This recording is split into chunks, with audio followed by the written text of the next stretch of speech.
All right, there's a few things.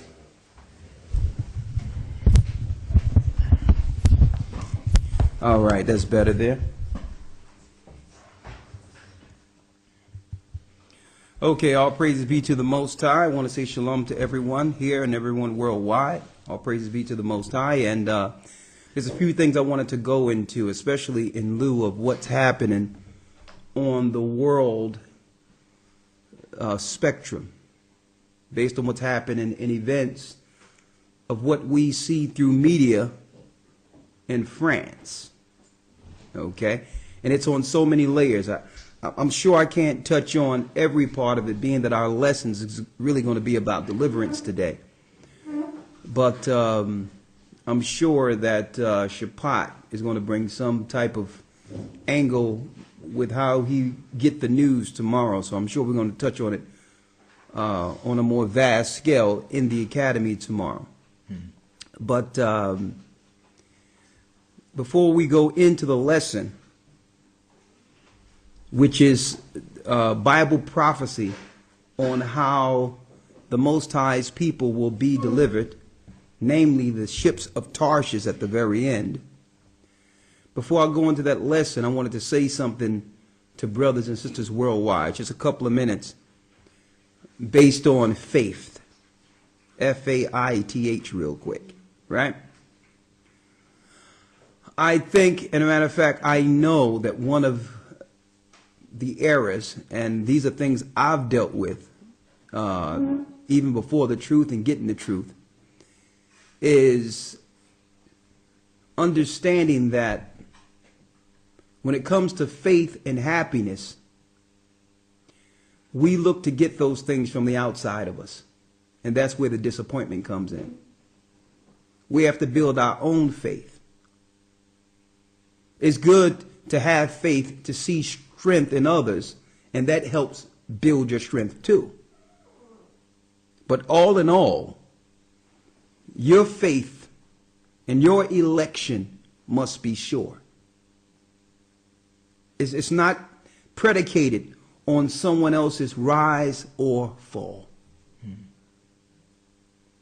That's why the Bible says, search out your own soul salvation with fear and trembling.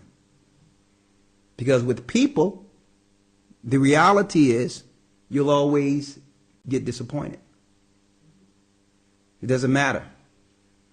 No one can ever fit anyone's criteria of what they believe is holy. Okay? That's an impossibility. And I'm putting that out there. Yes, we can strengthen each other. We can try to uphold each other.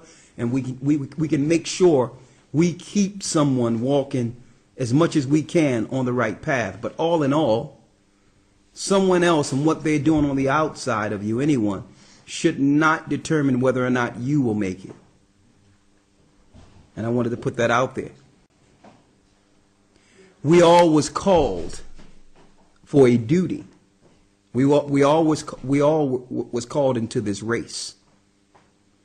And ye that endure unto the end, the same shall be saved. So let me just talk about faith. I'm only going to be 5 minutes with it, and I'm going to go right into the class.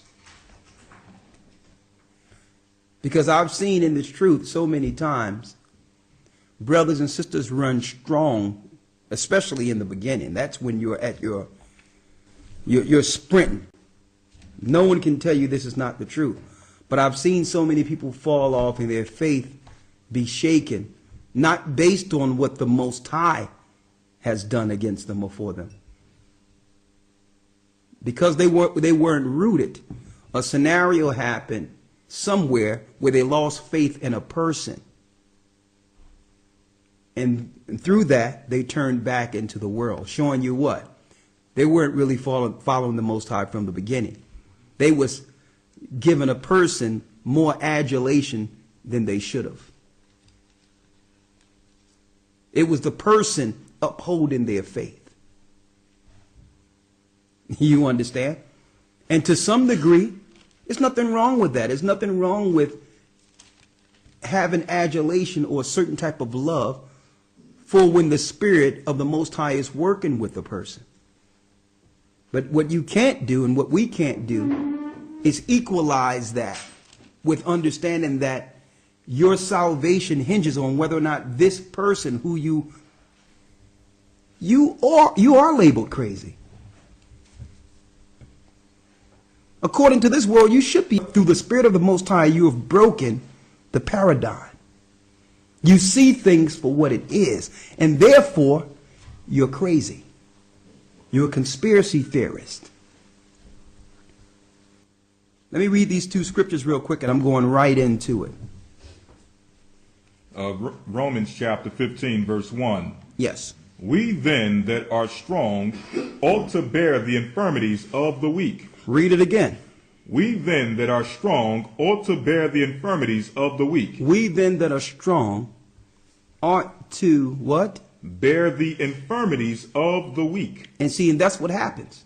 And I want to put it out there. I'm bringing this back and preferencing this on what I said earlier when it comes to levels of faith. Or one may fall weak or whatever the case is, or feel a certain type of way because someone that they felt was strong became weak. But when that happens, are we supposed to turn from the truth and walk away and say the truth is not what it is, and that this world and what the Bible showed us that's going on? You think the prophecies are going to stop because of certain scenarios and situations?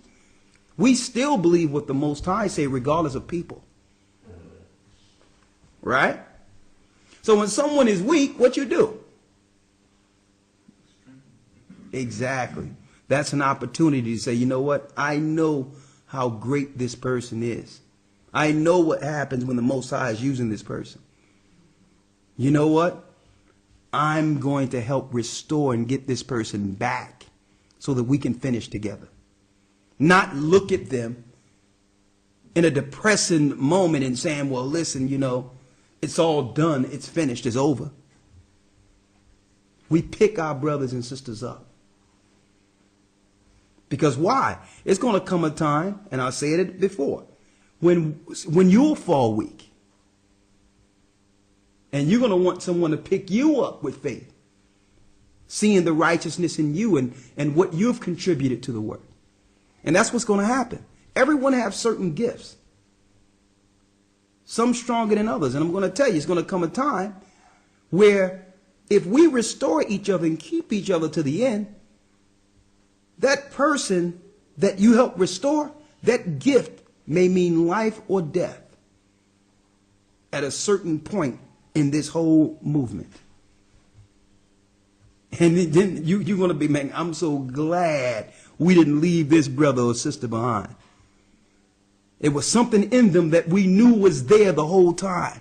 But if we would have totally destroyed them, took them down, and totally made them feel like they were the devil or hurt them, we would have never seen them come to full fruition.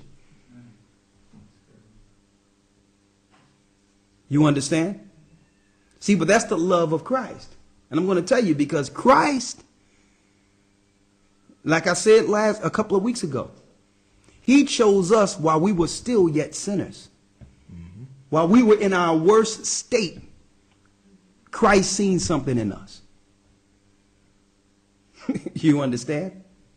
So it's important that we deal with that and not be disappointed all the time. It's okay to be disappointed, but use that as an opportunity to restore and help someone become stronger than they were before. Right? Because we're going to need it. I see what they're ramping up. And guess what, brothers and sisters? I'm not worried one bit. I'm going to tell you the truth. I'm not worried at all. Everything the Most High has given us in scriptures has prepared us for this time.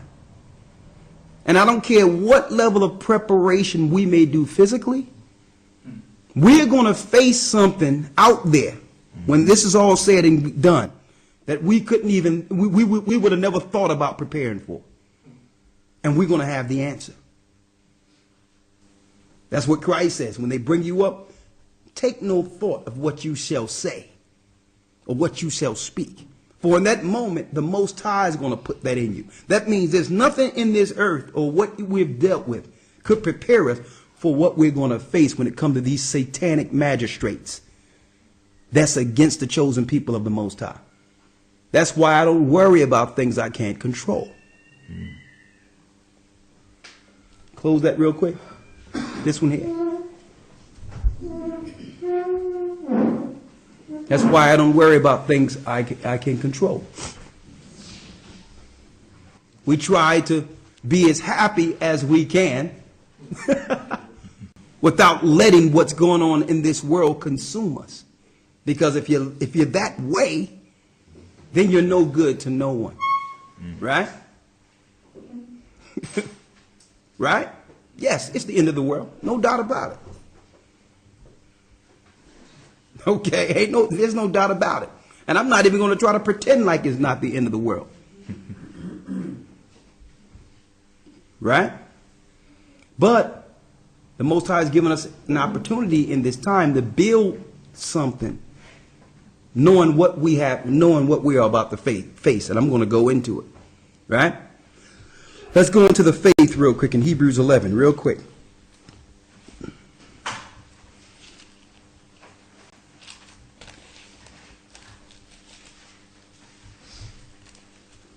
Hebrews chapter 11, verse 1. Yes. Now faith is the substance of things hoped for, the evidence of things not seen. Read that again. Now faith is the substance of things hoped for. Faith is the substance of things hoped for. The evidence of things not seen. You know what this is? This is the complete contrary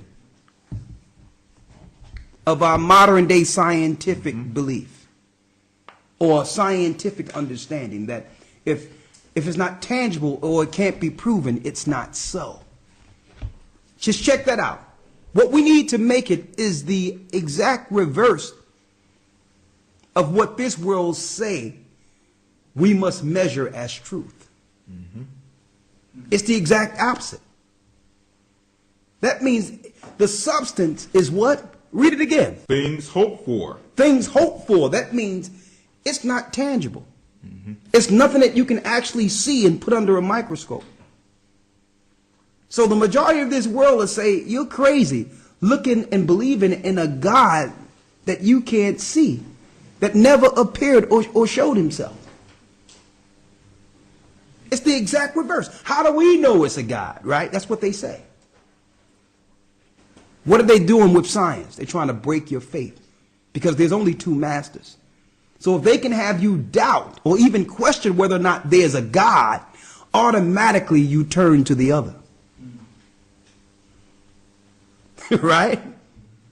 So faith is what? The substance of things hoped for. Hold up now. Think about in your lives, right? All of us as individuals real quick. Let's think of the things we hoped for. Right? Think about it. Right? You thought about it? The things you've always wanted? And then what you do in life? You work towards that goal, right? At first, is it tangible at first? No. But you see it. You see what it's nothing physical, but you desire it and you work towards that goal. Right? So faith is the same. Faith is the substance of things hoped for, but what? The evidence of things not seen. And it's the evidence of things not seen. Now, the things you may hope for in this world, it's all carnal. There's some good things we hope for: a good family, righteous children, right? A loving home, these are things we hope for that are right. But guess what? We don't have them originally when we begin to hope for them, do we? No. But are they real? Yes. Faith is the same way. And I'm talking about building our personal faith. Right? And for us who know the truth, okay, this is not about the atheist satanic system that's going to go to hell and be utterly destroyed. I'm not talking about that. We're not even focusing on them. This world is done. I'm talking about our faith. We have to hope and build our faith for what's next. The same way we had aspirations and things that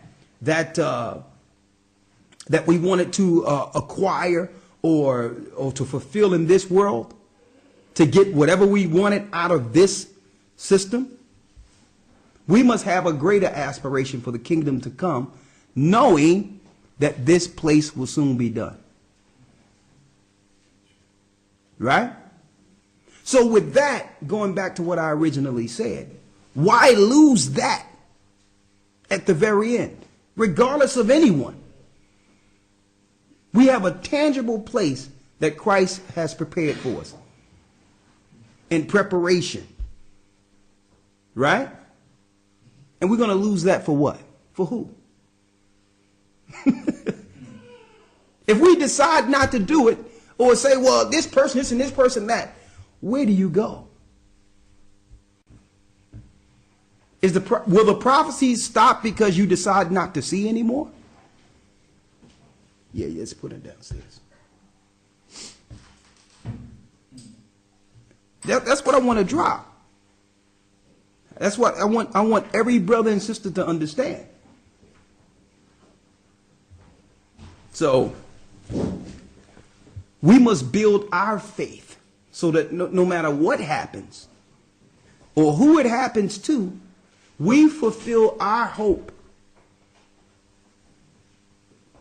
that Christ has in us, that the Most High has in us, that we fulfill, we finish what the Most High called us for. Right? Finish reading. Verse 2. Listen to this. For by it the elders obtained a good report. It was through faith the elders obtained a good report. Now I'm going to talk to y'all real quick, and I'm going to show you how faith works, right? Right? We was going through scriptures. I was going through a zone, and the Most High said, come out of them, my people. All through scriptures. Don't even worry about it. Just come out of it. Leave, go. Right? And then Elder Zah, remember the conversation. I go to Elder Zah and say, brother, do you know that we're going to have to leave America? That nothing is going to beam us out of here?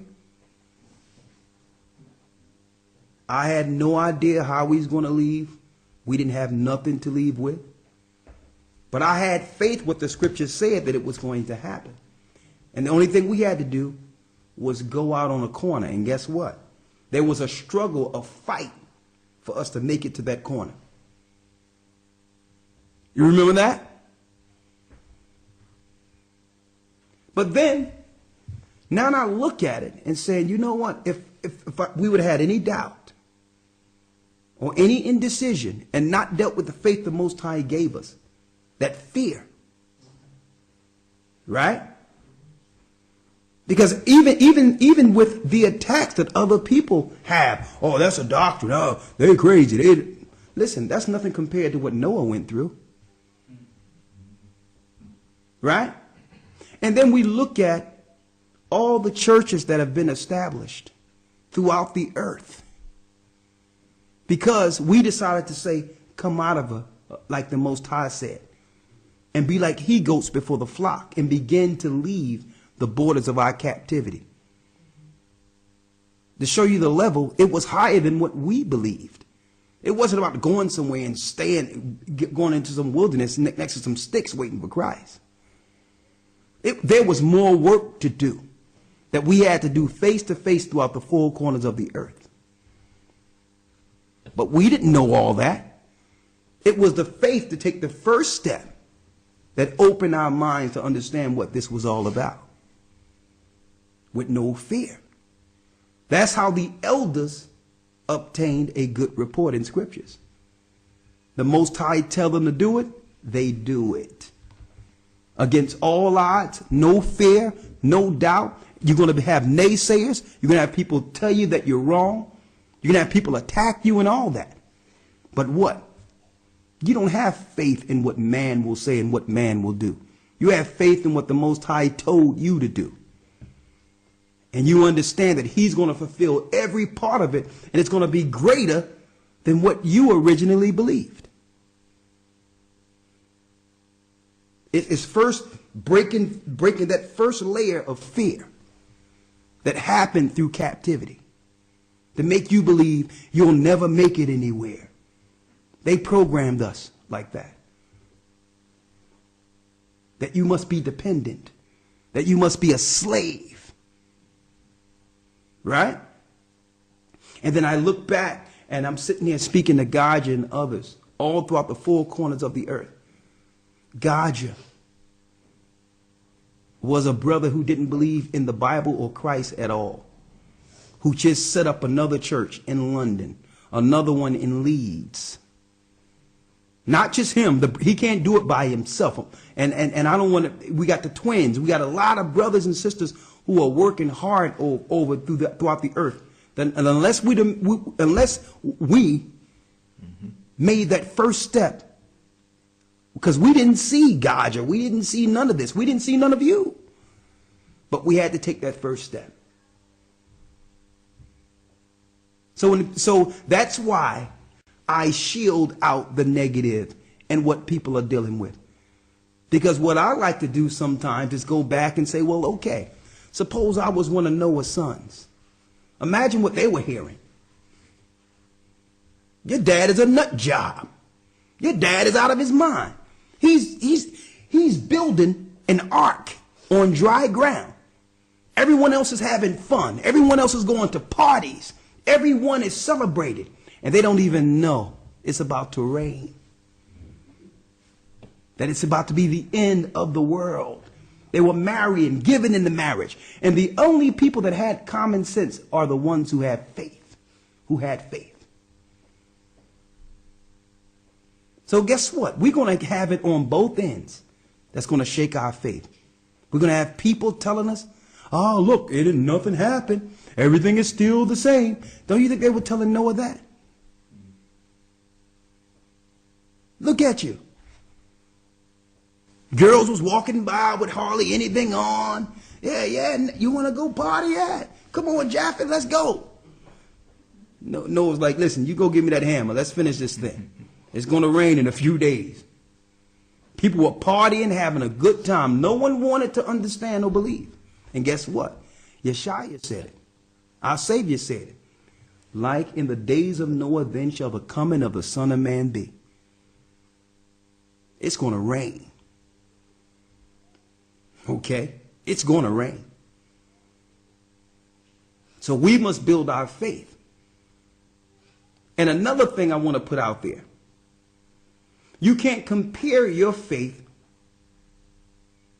and what you feel is an obligation to what you see others have or what they're doing.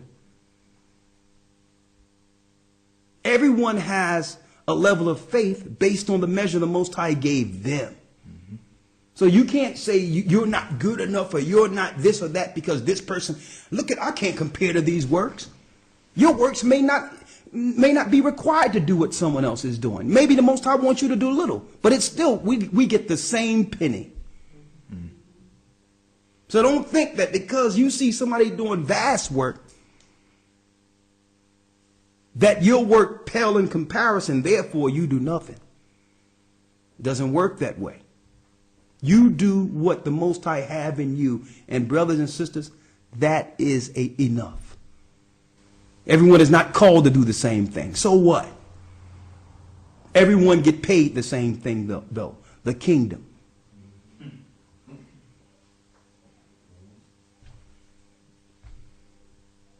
And I hope this is resonating with brothers and sisters, because guess what? A lot of people who claim, and that's why I'm beyond just this Israelite stuff. I know I was Israel for over 2 decades. That didn't wore off. Who cares about that? Mm-hmm. Who cares? Who cares? It's not about Israelite stuff. It's about each individual getting their faith and getting prepared for this kingdom to come. That's what it's about. Yes, I'm glad I'm an Israelite. I'm glad the Most High chose us. I'm glad that we were able to reveal the lies that have been taught to our people. And I love slamming the synagogue of Satan for their evil works in the earth. I love it. But all in all, that's not going to get us into the kingdom of heaven. Our faith and our works will. You understand? Our faith and our works will get us in. And I would like to, sometimes I give out my personal testimony and my perfect examples. Because what else what better example than what you all see dealing with us all the time? You notice that when anybody come to me and talk to me about something, I don't dwell on the negatives of anything. I only deal with what? Solution. That's it. So some people want to just talk for 3-4 hours about something. And next thing you know, me and the person sitting there just depressed as all hell. So this is what you wanted? And they'd be like, oh, he was short. You know why I was short? I'm listening to it and I'm like, okay, here's a solution. Unless you just want to, unless you just want me to be Dr. Phil and just sit there and hear you just go through what you got to go through. Here's a solution. Let's go. Why? Because this world have programmed us, brothers and sisters, to always look at the negative and let the negative weigh us down. And really, that's an excuse so that you can stay doing nothing and not building your faith. That's an excuse. When you hear people, oh, this me, woe is me, this and this and this, and you look at them, they just sitting in the corner, just doing nothing. You understand? So it's about solution. You have an issue, boom, solution, let's go. And I'm saying that because we have a short amount of time. We must build our faith, find out what we got to do, and just do it. You with me? We're in the days of Noah. And guess what? To the whole world, you are crazy. Okay? You belong in an insane asylum. If you believe that your children shouldn't be vaccinated, you're crazy. If you believe in the Most High and something greater than us outside of here that have a chosen people in this earth, you are crazy. Hey, now if you believe the earth is round, you're crazy. Okay? There's so many levels of crazy. If you don't depend on this world and learn how to be in this world,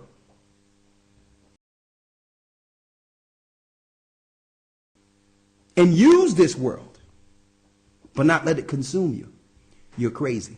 If you don't have a master, you are crazy.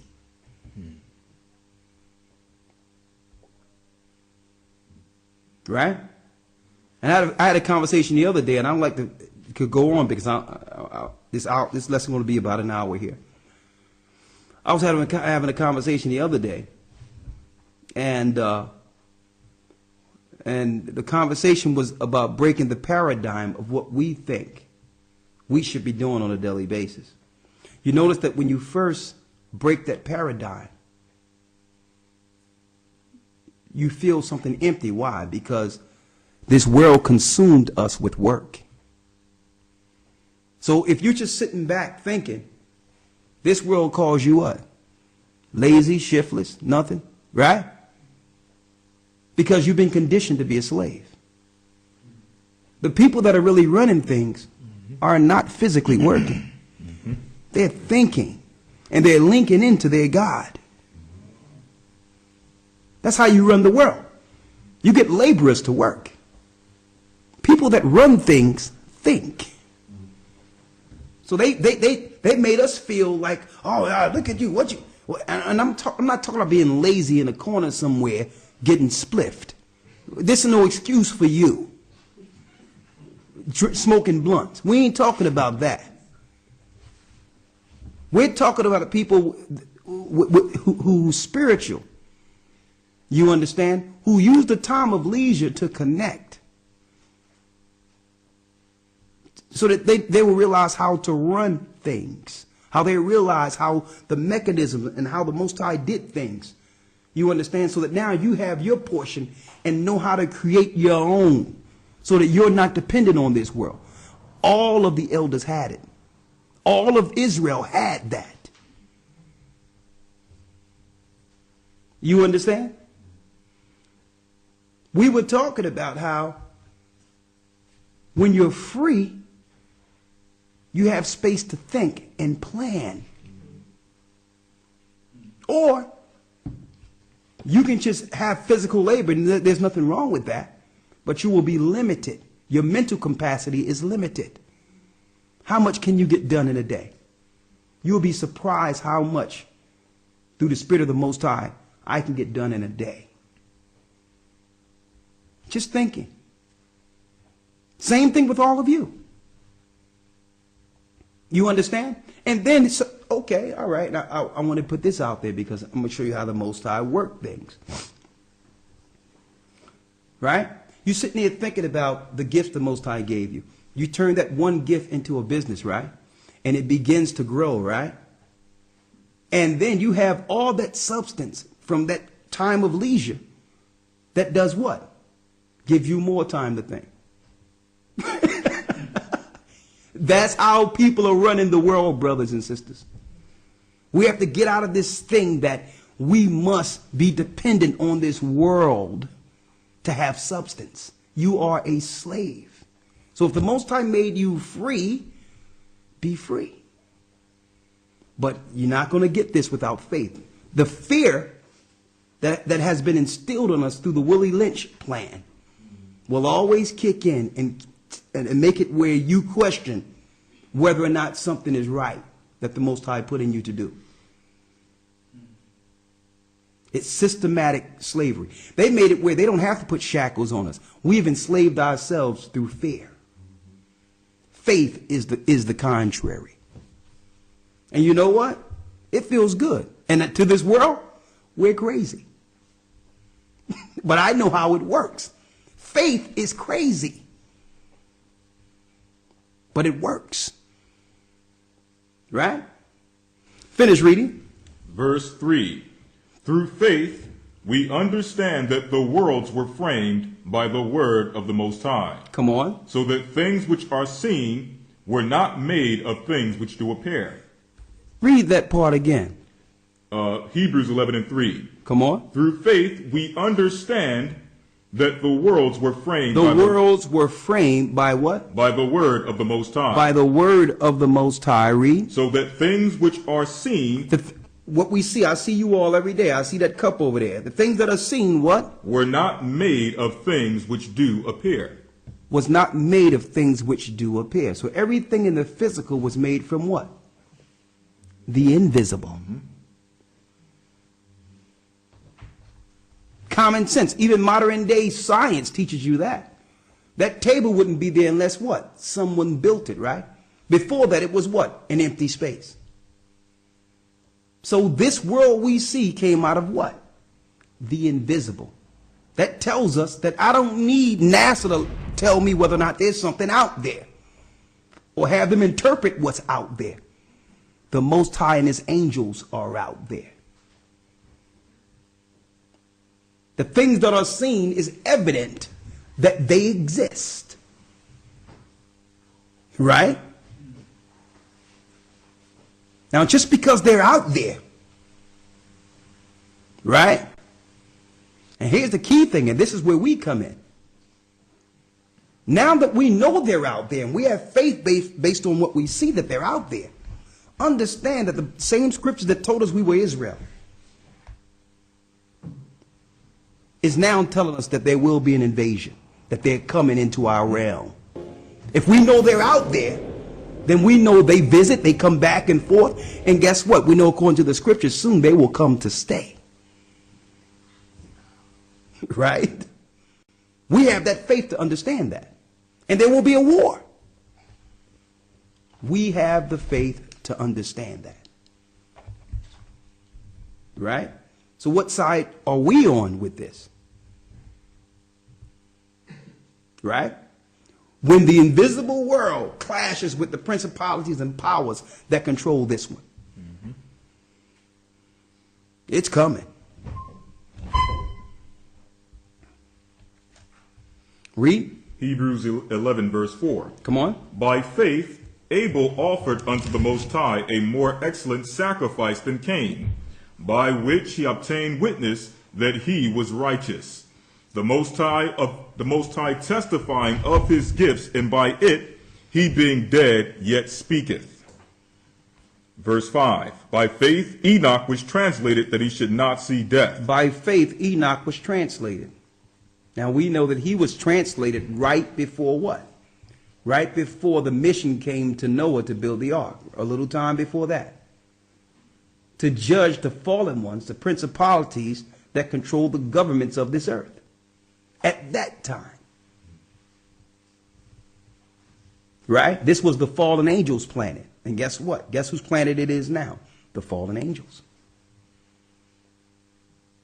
Enoch, what? Was translated because why? The Most High was going to use him, the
what? Was translated because why? The Most High was going to use him to judge the fallen ones who corrupted mankind. Now Christ have pulled his people out and gave them the task to prophesy throughout this earth, to warn the children of the fallen ones, like Enoch warned them before the flood. It's the same thing. What's going on here? Read on. Verse 5. By faith Enoch was translated that he should not see death. Come on. And was not found because the Most High had translated him. For before his translation he had this testimony. What testimony did he have? To show you Enoch left a testimony. The book of Enoch. Read. That he pleased the Most High. That he pleased the Most High. What he did, what the Most High wanted him to do. He wasn't dealing with the course of this world and the government instructions of this world. You understand? He wasn't controlled by the powers and governments of the fallen angels. Cain's seed. Right? Now, on and on and on, I could go on about faith. But let's go into this lesson real quick.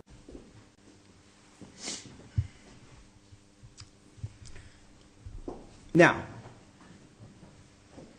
we're going into a lesson called the ships of Tarshish, the deliverance of God's people throughout the four corners of the earth.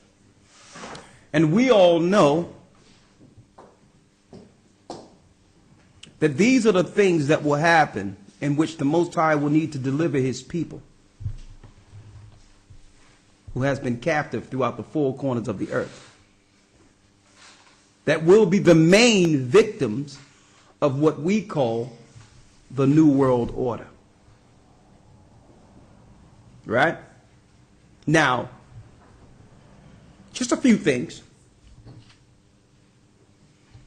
Some people, right now, the whole earth is up in a little frenzy,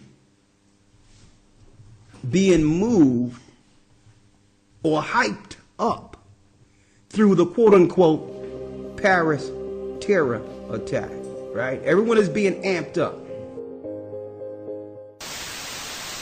Albert Pike served as a brigadier general in the Confederate Army. Following the war, Pike was jailed for treason. He was quickly pardoned by fellow Freemason President Andrew Johnson. Among eventually becoming a 33-degree Mason and a top leader of the Ku Klux Klan, Pike was also believed to be a Luciferian. He claimed he was able to summon Lucifer at will as the Grand Master of the Order of the Palladium. Palladism, or traditional Satanism, an ancient Luciferian cult, was then introduced to the inner circle of the Masonic lodges. This influence has flourished into modern-day Freemasonry in the super rites of the upper degrees. Industry, entertainment, the CIA, Congress, and our military leaders are inundated with Freemasonic Palladism, or a Luciferian New World Order. What follows are the chilling predictions, or better yet, instructions of Albert Pike's 3 world wars, funded in great part by the House of Rothschild. From a letter that he wrote to 33-degree Italian Illuminati head and mafia founder Giuseppe Mazzini, dated August 15th, 1871. The First World War must be brought about in order to permit the Illuminati to overthrow the power of the czars in Russia, and of making that country a fortress of atheistic communism.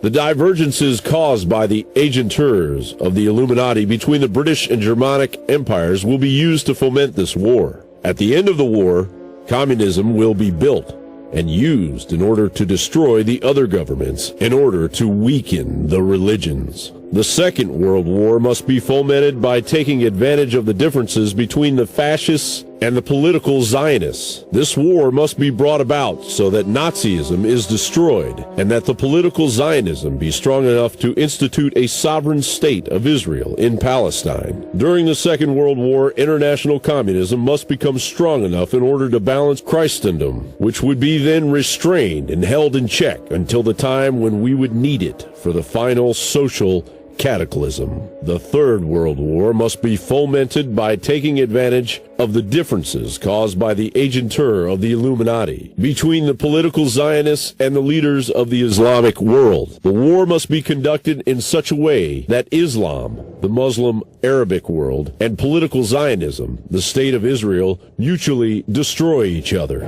Meanwhile, the other nations, once more divided on this issue, will be constrained to fight to the point of complete physical, moral, spiritual, and economical exhaustion. We shall unleash the nihilists and the atheists, and we shall provoke a formidable social cataclysm which in all its horror will show clearly to the nations the effect of absolute atheism, origin of savagery and of the most bloody turmoil.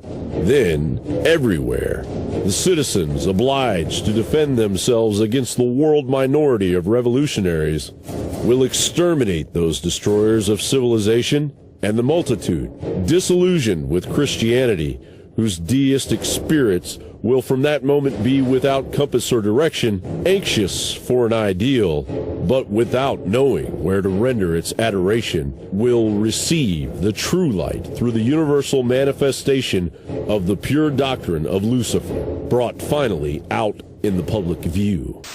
Ты помнишь, последний раз мы здесь были по Триумфальной арке, могилы неизвестного солдата. Помнишь, что ты сказал?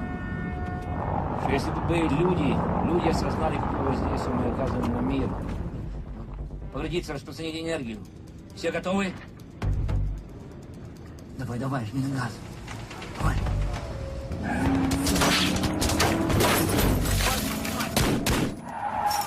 It really is unbelievable.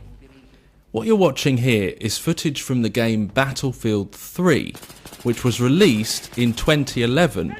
And in the game, the player has to take on a mission in which they need to neutralise a terrorist threat in Paris, France, And guess what date this threat takes place on? Yeah, you got it right. It's the 13th of November. Pre-programming at its finest. With little to terror, police moved into the Bataclan concert hall in Paris.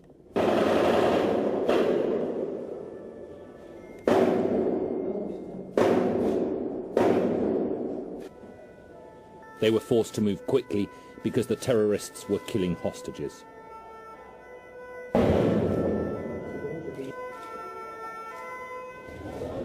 One witness said the gunmen were silent and calm and just shot people randomly. They would reload and carry on. The attackers in the hall, reportedly 3 of them, then blew themselves up when the police raid began. The survivors hurried out, some with their hands above their head, others with their head in their hands.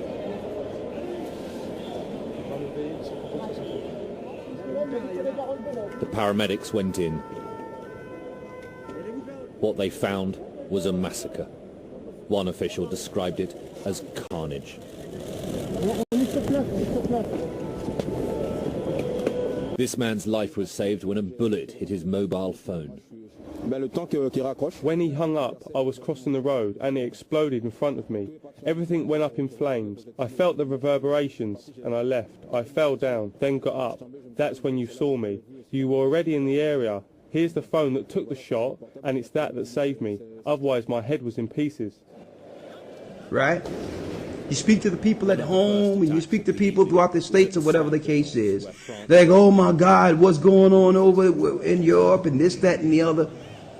And it's a shame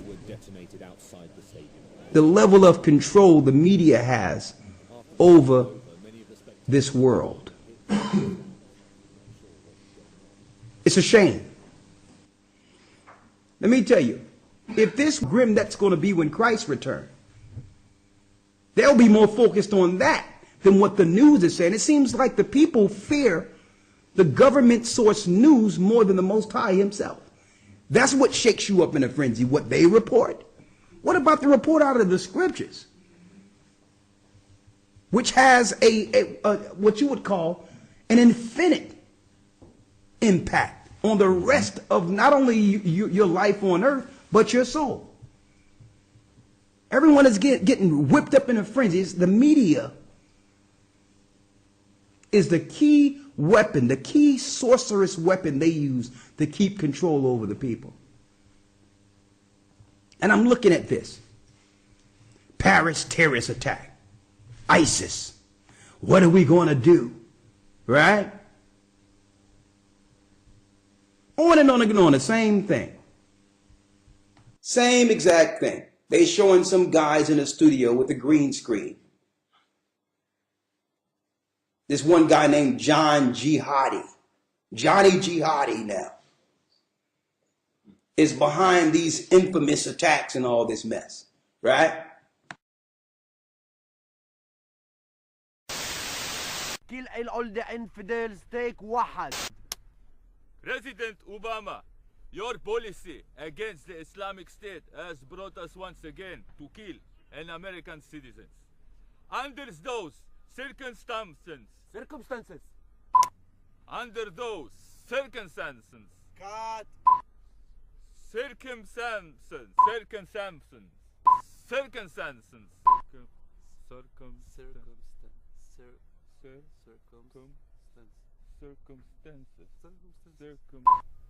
Under those circumstances.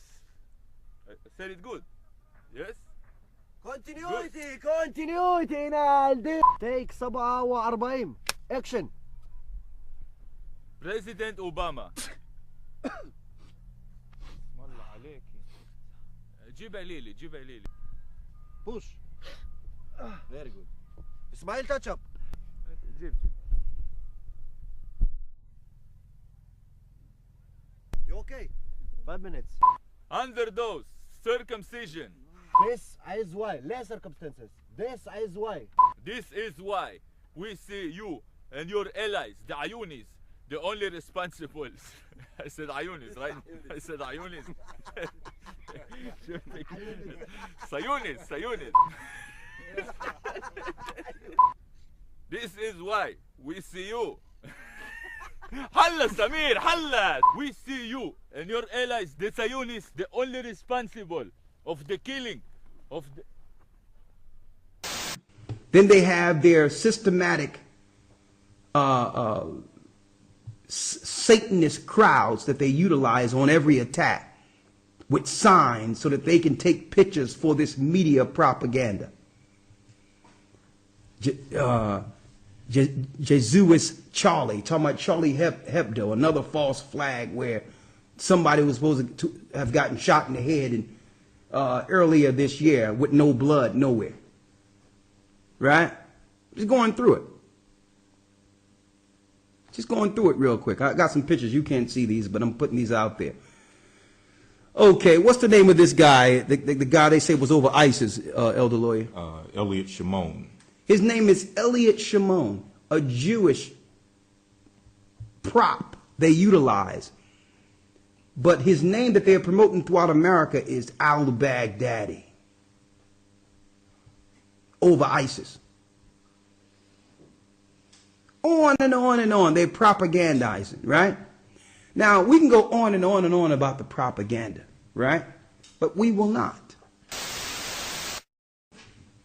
The question is, why is there a new event, the New World Order's government, through media, promoting almost every week?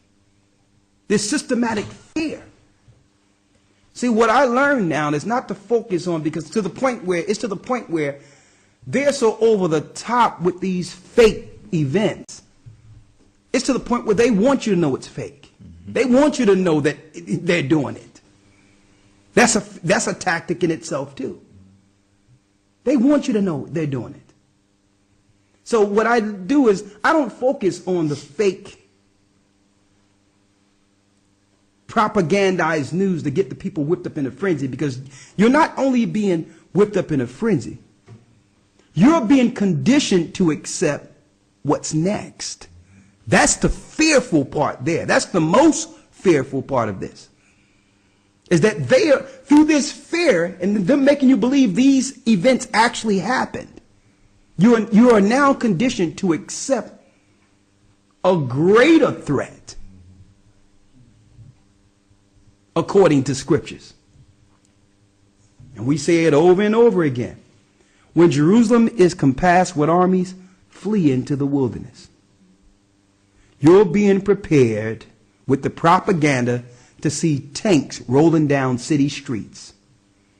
Now they have an excuse to militarize what we call free countries.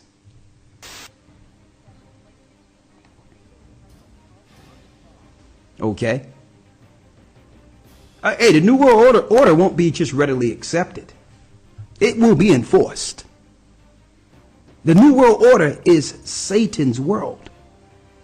It's the world before the flood.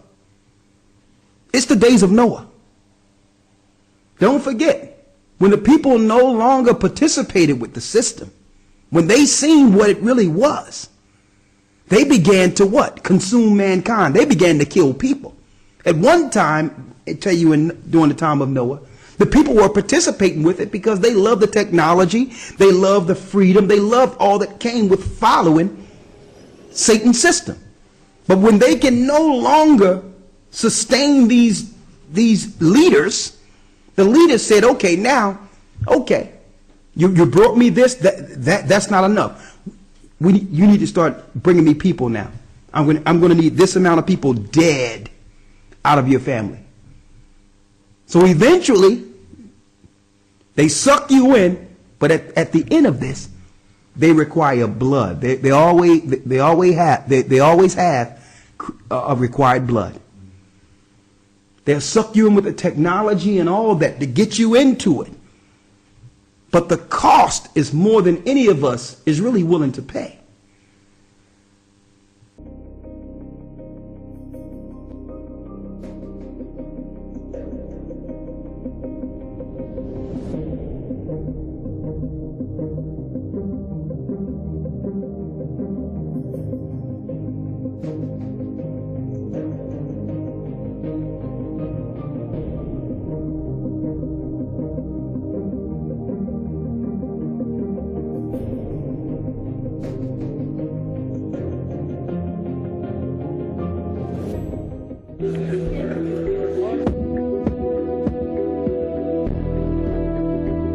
We've been congressionally mandated to verify the exit process, and this is a test to determine in this pedestrian environment, can we do that with this technology?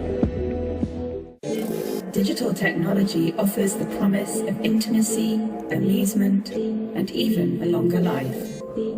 With the ability to do billions of calculations in our pockets, it seems we've discovered a new dimension in which everything in our lives can be improved and tracked and then turned into money. But is convenience, profit, and surveillance the only use for these new powers? We're a multimodal biometrics identification company. We've got the world's only patent on a handheld multimodal, which means fingerprint, iris, and facial device on smartphones or on tablets. It's installed in State Department of Corrections, sheriff's offices, and local police in 47 states. It's big.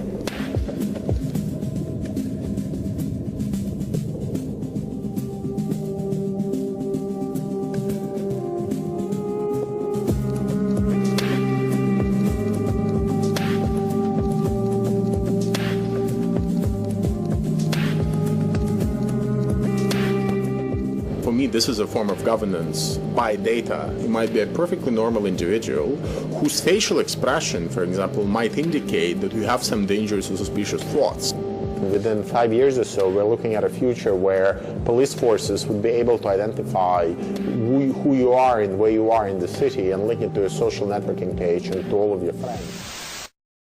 Right?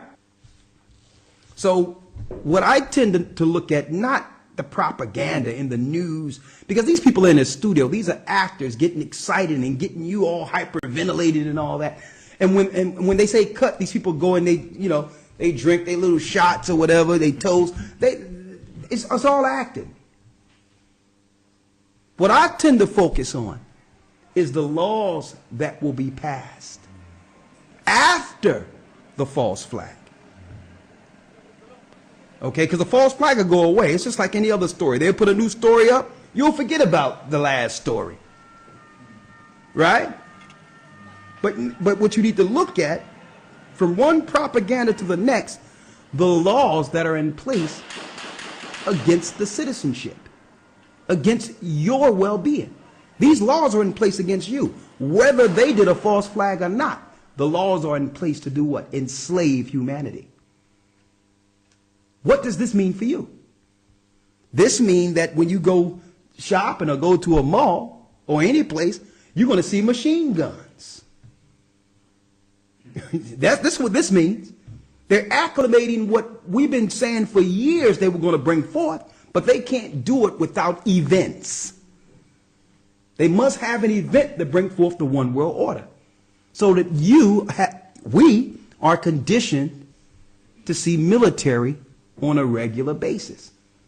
And like I said a few weeks ago, what happens now that they have deployed that military? What happens now when the commander-in-chief now give orders for that military you used to seeing, protecting your malls, giving them the same military the orders to turn on you? They're already in place. What we're seeing right now is military deployment. Nothing more, nothing less. It has nothing to do with some bombs in some stadium someplace. I've looked at this every which way you can see it till I've been blue in the face and sick of hearing it. And guess what? I'm going to tell you right now. There was no explosion in no soccer game, none of that. But it doesn't matter what it was. The residual effects will affect everyone. They don't care if you know it's fake. They usually do these things 1 or 2 weeks or a few days before a big vote or a law that they're looking to pass that will have a profound impact on the civilian population. Period. They do it so that now they want, yeah, let's vote yes, let's vote yes, yes. Come on, man. I don't even deal with Facebook and know that as soon as the attacks happened, everyone had an option to put France flag as almost an avatar on your Facebook. How long do you think it takes them to come up with that? In 5 minutes? These things, they planned years out. They already had the apps and all that ready. So it's not about the false flag. What will happen now? Because this really is the 911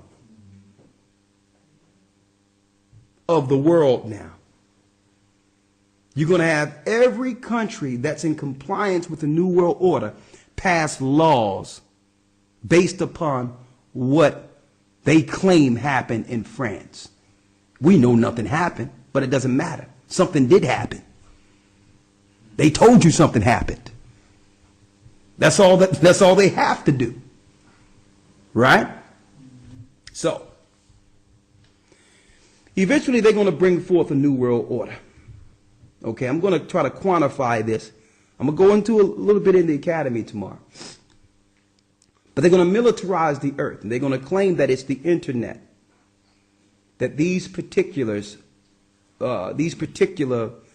what you would call terrorists are utilizing for free access of communication that makes what they would call the New World Order society fragile. So they're going to claim that they're going to need more stringent clamps on the internet. Even though we know this guy right here, his name is what? Elliot Shimon, a Jewish guy. Yeah. Even though we know ISIS really don't exist. They put up these Jewish props who dress up with beards and claim they're ISIS in studio, right? So this is what they're going to do. They're getting the military in place. They got everyone with a phone in their hand now. Getting you acclimated now. And this is what I've been examining too. Every place I go, I'm checking out the people, and everyone's like this. And it's a deep zone. And I'm looking at it. I'm saying, you know what? Everyone is like this. Everyone. If you drive and look at people in their cars, everyone is like this. Everyone is attached to the beast. Inadvertently, don't even realize it, even though it's a convenient necessity. I'm going to tell you the truth. It is convenient to have. It's a computer. Why do you think they're freely giving us this technology? Can you imagine what that phone would have been worth 25 years ago with the technology in it? You can't even put a price on it. What about 30 years ago? If someone would have came up with that, you know how much money that one little unit would have cost? You know how much it costs to put one of these in everyone's hands? Everybody, even the poor people in Africa, all have what? An Android phone. They've acclimated everyone into the beast, so that everyone can now be conditioned at the same time to accept their own demise. What's next? Now they're going to what? The same way they moved our bank accounts from getting a paper check to direct deposit. Now they're acclimating what? Your bank account with what? Your Android. Because they're going to claim ISIS. One of the biggest threats is the fact that ISIS is using the dollar bill. They're using money. So they can't be tracked. See? They're using finances. They're using cash. They're using the internet. And they're freely transferring cash without us being able to see what they're doing. And through that, laws are going to be passed now where what? It's not the mark of the beast. It's what? It's you taking your Android phone, and instead of putting it in the hands of someone who you don't know at a clerk office somewhere, what are they going to do? They're going to say, just take your phone, pop it up. All the retail stores are getting it. All the stores are being acclimated into the beast. Now you take your Android phone, pop it up, put it up there. Your credit card is there. Boom, bang. Your signature's there. You don't have to sign anything. Take your groceries and leave. Take whatever you got and leave. It's called Visa checkout. Right?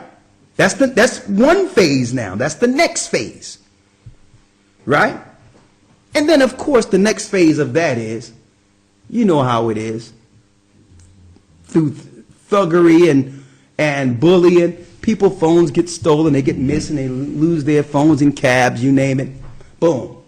Somebody get your password, they got everything, they got your finances.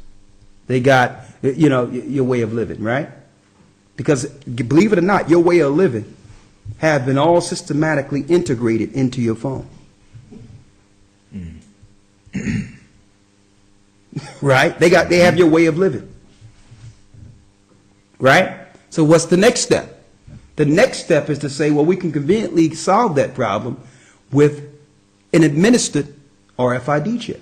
And he provides that no one will be able to buy or to sell except the one that has the mark, either the name of the beast or the number of his name. Here is wisdom. Let him who has understanding calculate the number of the beast, for the number is that of a man, and his number is 666. So how close are we to our special coverage here tonight, Life in the U.S. in 10 years' time?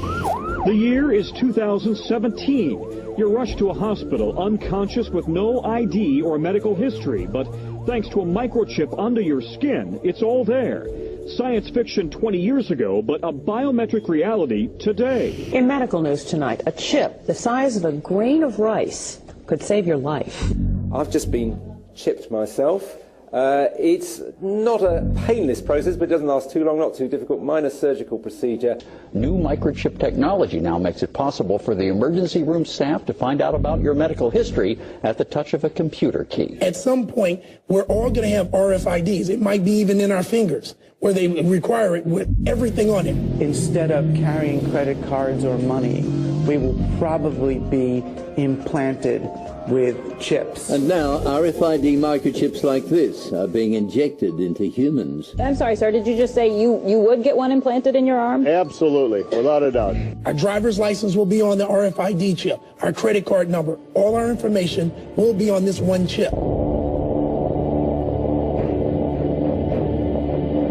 The chip is encased in unbreakable glass and is about the size of a grain of rice. The procedure is done with anesthesia and is relatively pain-free. It felt pretty scary, but at the same time it felt very modern, very 2015. The government has just approved the use of a computer chip that would be implanted under your skin. When complete, everyone will have a unique 12-digit identity number. If hospitals purchase this detection equipment, the system will most likely start to include more and more people in those communities who will want the chips. Wow. Interesting stuff. Everybody could have one of those one day. Does Google now know everything I do and everywhere I go? Because let's face it, we like you guys, but you're from Google. It may be true that 10 to 20-year-olds don't want to wear a watch on their wrist, but you can be sure that they'll be far more interested in wearing an electronic tattoo, if only to piss off their parents. Forget mobile phones.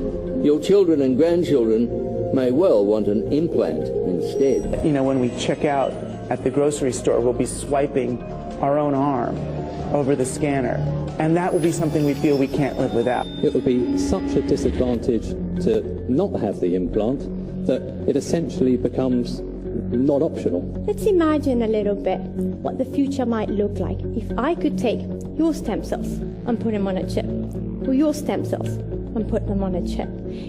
It would be a personalized chip just for you. It turns over, but it doesn't start. But the RFID reader antenna is here. So when I authenticate,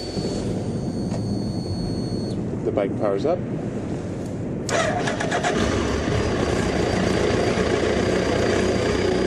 That's it. Imagine if some of these machines could be made so thin, light, and portable that they could be attached right to the surface of your skin and go wherever you go. There's some very sophisticated device functionality sitting on my skin. Welcome to the future, specifically the checkpoint of the future. It is envisaged that the passenger will be able to flow through the security checkpoint without interruption.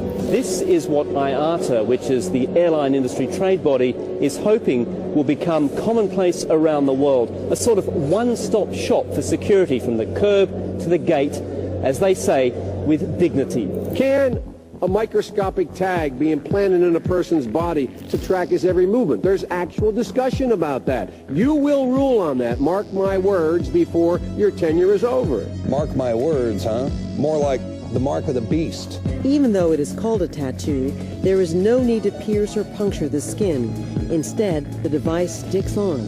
So what we can do then is we can take this device, laminate it on the skin. It occurs to me I've got them in my dogs. Why wouldn't I have them in small children too? There are also several products available to keep track of children. Many of them act as emergency cell phones and tracking devices, with some even able to display on a map the places your child has visited. Biometric tattoos are raising the bar in wearable technology, and here to fill us in on the who, what, where, when, and why is our very own Lionel of Lionel Media. Hello, sir. Can you tell us what direction is this going with the biometrics and the tattoos? These things aren't easy to take off. What's your opinion on them?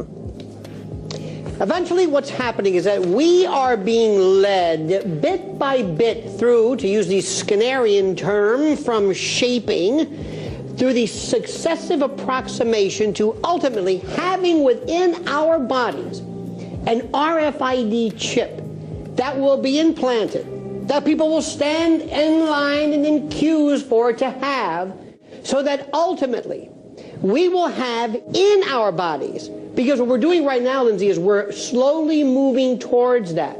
We went from the desktop to the laptop to the phone to the watch, and now we're having little tattoos, little biometrics, all of them leading to the ultimate goal, and that is an RFID, a radio frequency identification or similar chip, to be placed subcutaneously. And that chip, Lindsay, will have everything about you there is. Your bank account, your GPS location, and you will do it. You will get one. Because after all, it will also have the siren call of medical information. And then one day, God forbid, not you, one day when people are found guilty of, let's say, crimes, they're not going to be put into the Hoosgow, the pokey. No, their chip is going to be turned off and poof, they don't exist anymore. That's where all of this is going. Everything that's happening right now, think about this, it's not going to be because of the government forcing this on you. People will say, please, put this on, put this tat on, this UPC. I want to be a part of it. Now, how do we know this have everything to do with ISIS and what's going on in Paris?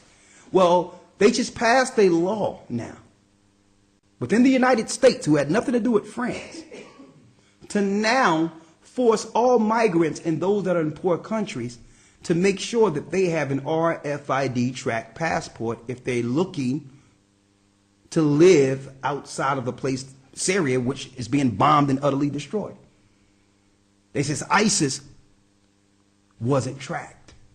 It come to find out, you know, conveniently, I got this here. They had passports without the RFID chip in them. And this is what they're showing on the media. That this guy blew himself up. There was no parts of him left.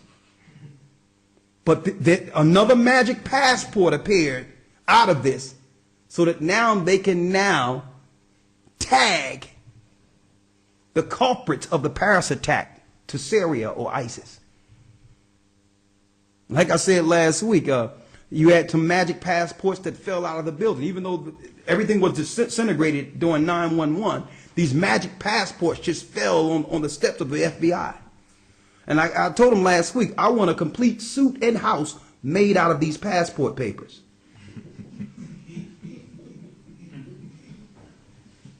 These things make it, listen, they talk about a black box on a plane. No, wrap me up in some passport paper and you can fly this plane anywhere you want, baby. I'm getting through.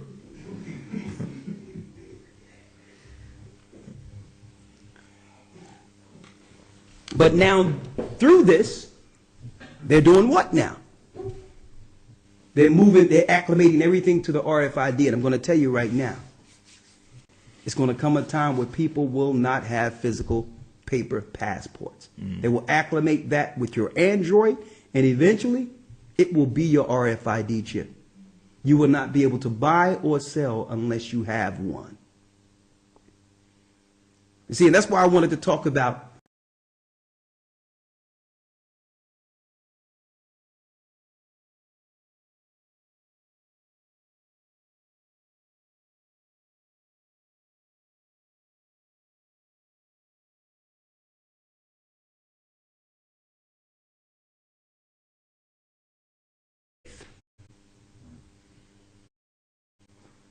earlier. Because what happens, because right now it's convenient utilizing some of the technology. I mean, in fact, some of this technology, being able to stream to thousands upon thousands of people and talk to them all at once, is a blessing to us to wake up our people. But all in all, I know where this is going. Right? You got the RFID coming, right? The mark of the beast, the Bible calls it. That's where we're going. But I talked about faith earlier, knowing that what, brothers and sisters? I know beyond any shadow of a doubt, when all this break out, those that believe will be okay, not dependent on the technology. Great. We're gonna be fine. I'm gonna go into a few things. Let's get it out of Esdras real quick. When it says they shall toss you out of your houses. 2nd Esdras 16, out of the Apocrypha.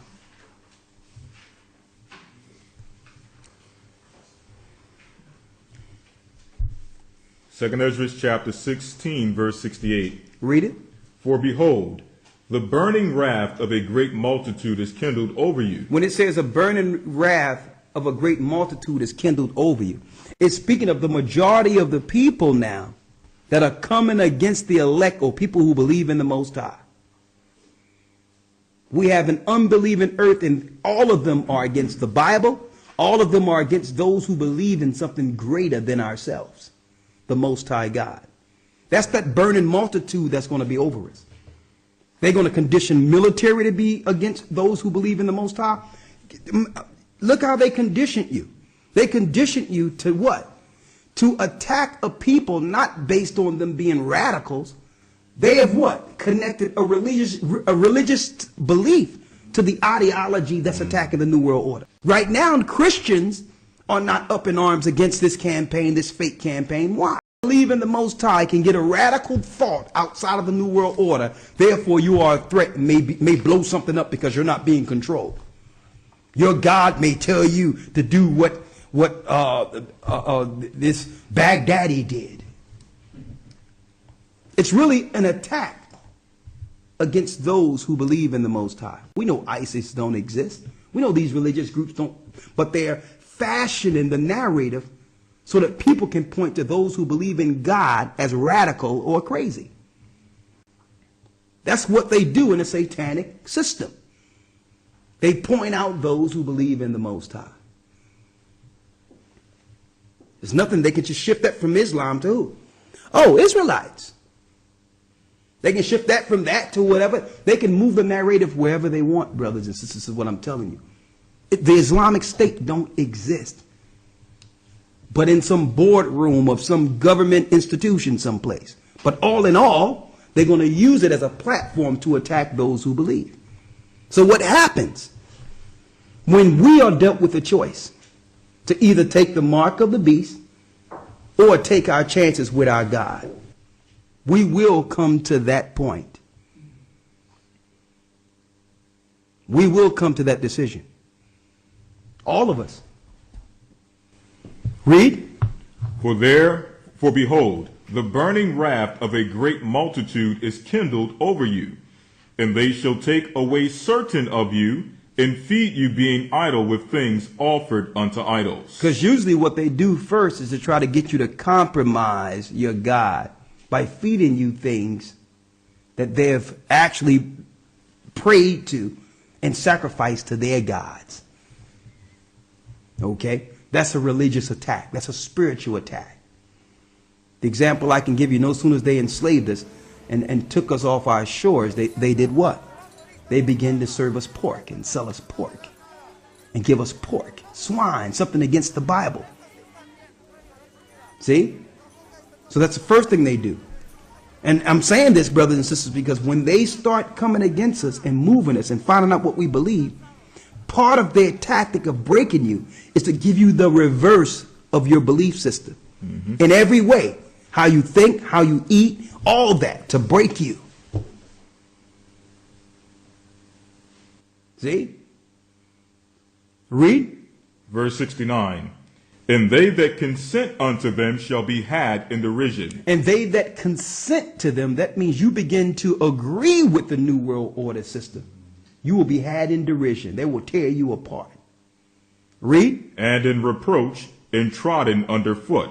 Come on. 79. It says 70. trodden underfoot. When you precept that trodden underfoot, that goes back to how the Roman Empire armies destroyed Israel underfoot. So really, this quote-unquote attack in Paris have really nothing to do with Paris. It have everything to do with putting the military down that will have you in derision. Eventually, they will enforce the New World Order's plan against the children of the Most High God, against those who believe.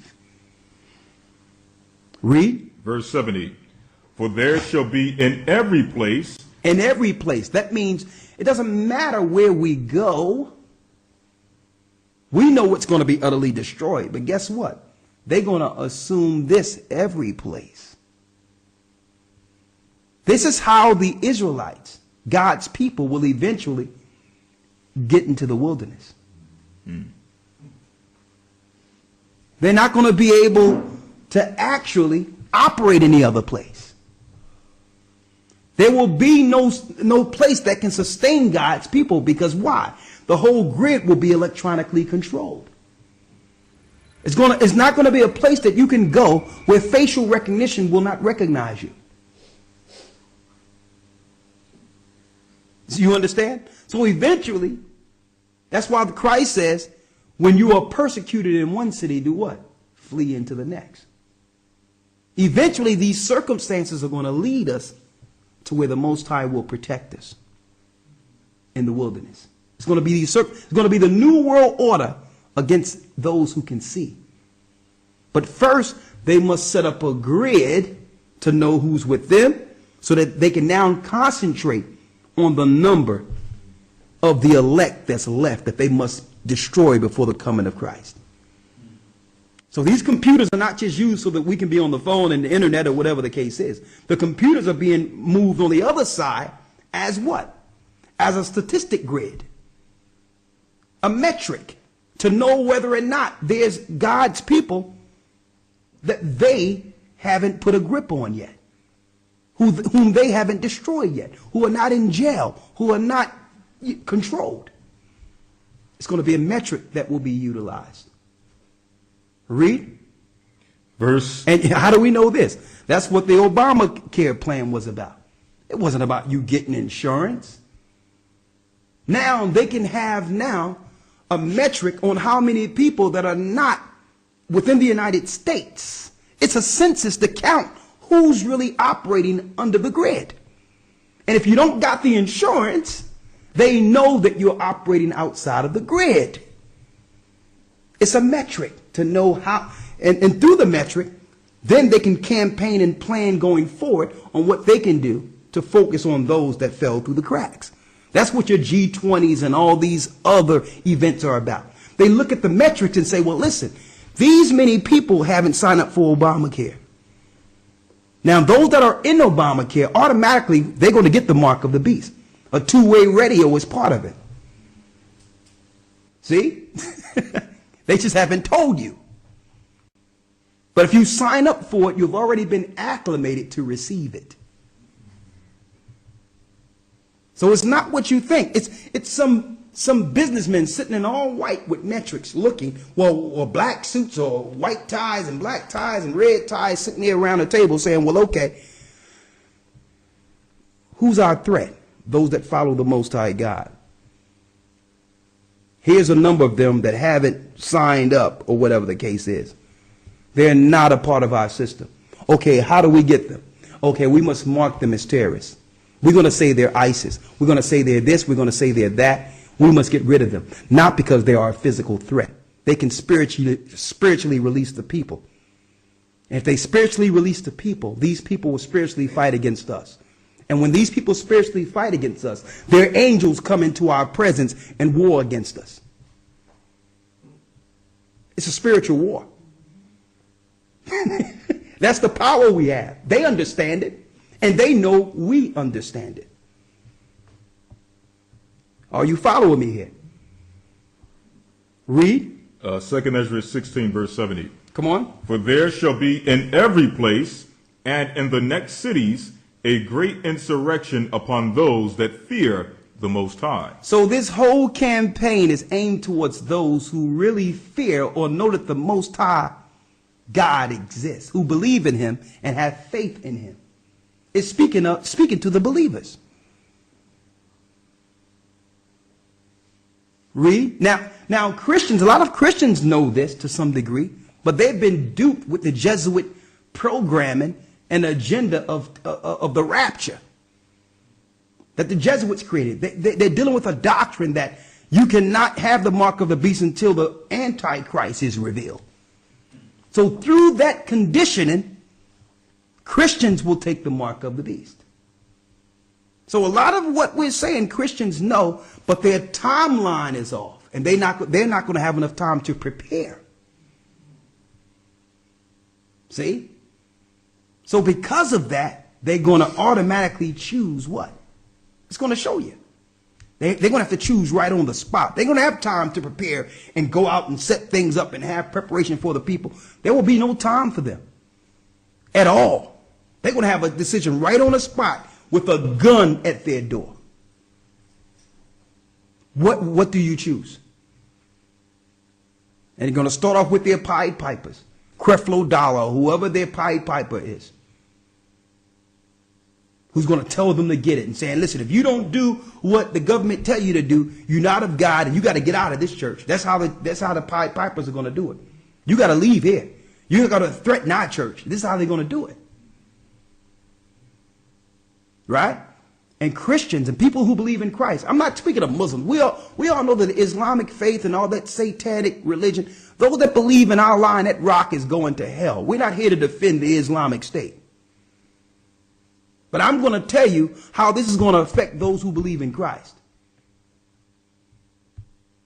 Read. Verse 71.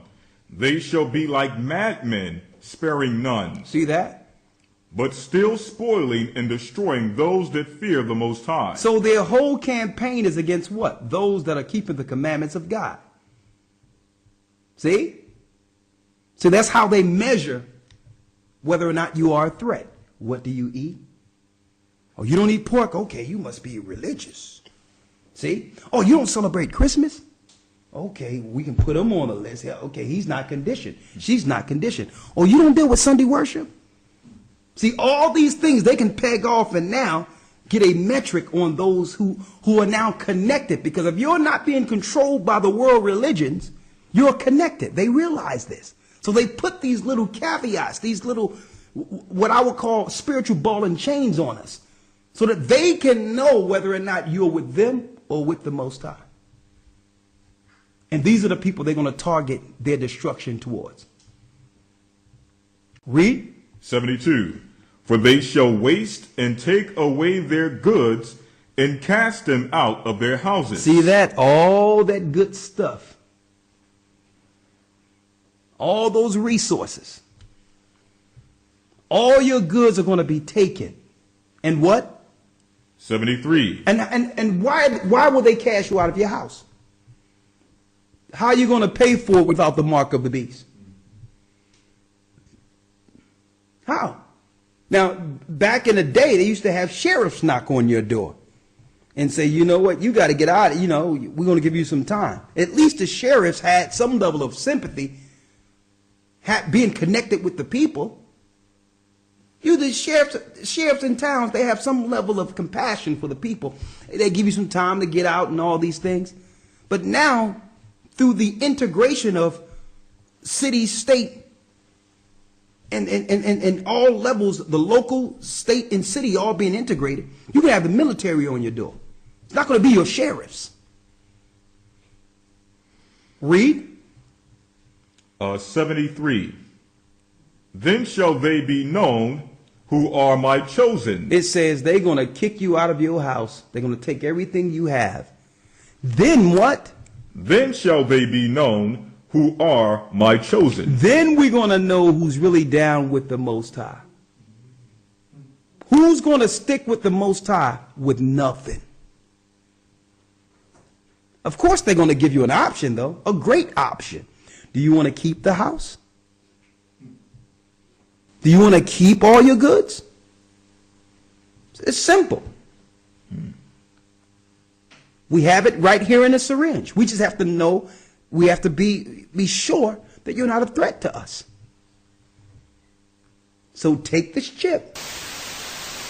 Is in Stockholm this morning with more on that. Keir, good morning. You've seen it in the movies. A human being merges with a computer to become a so-called cyborg. Well, I have now had a computer chip inserted into my left hand. It cost around $300, and in a moment, in what will surely be a live television first, I'm going to open a door with my cyborg hand.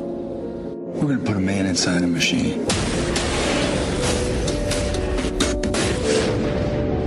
Okay, so they're not going to turn me into RoboCop, but here in Sweden at this high-tech office block, they're going to inject a computer chip into my hand.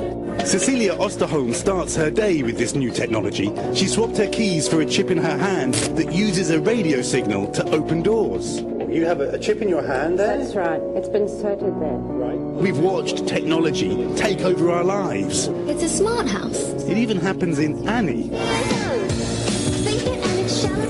And now it's coming true in real life.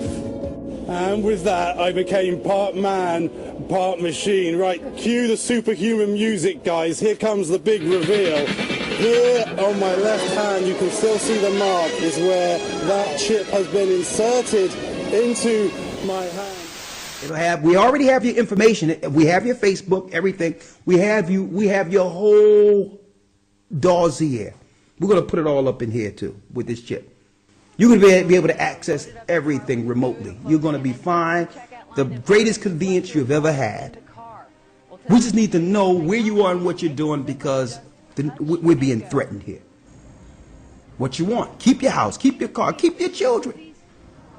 A matter of fact, we'll clean some of your debt if you want.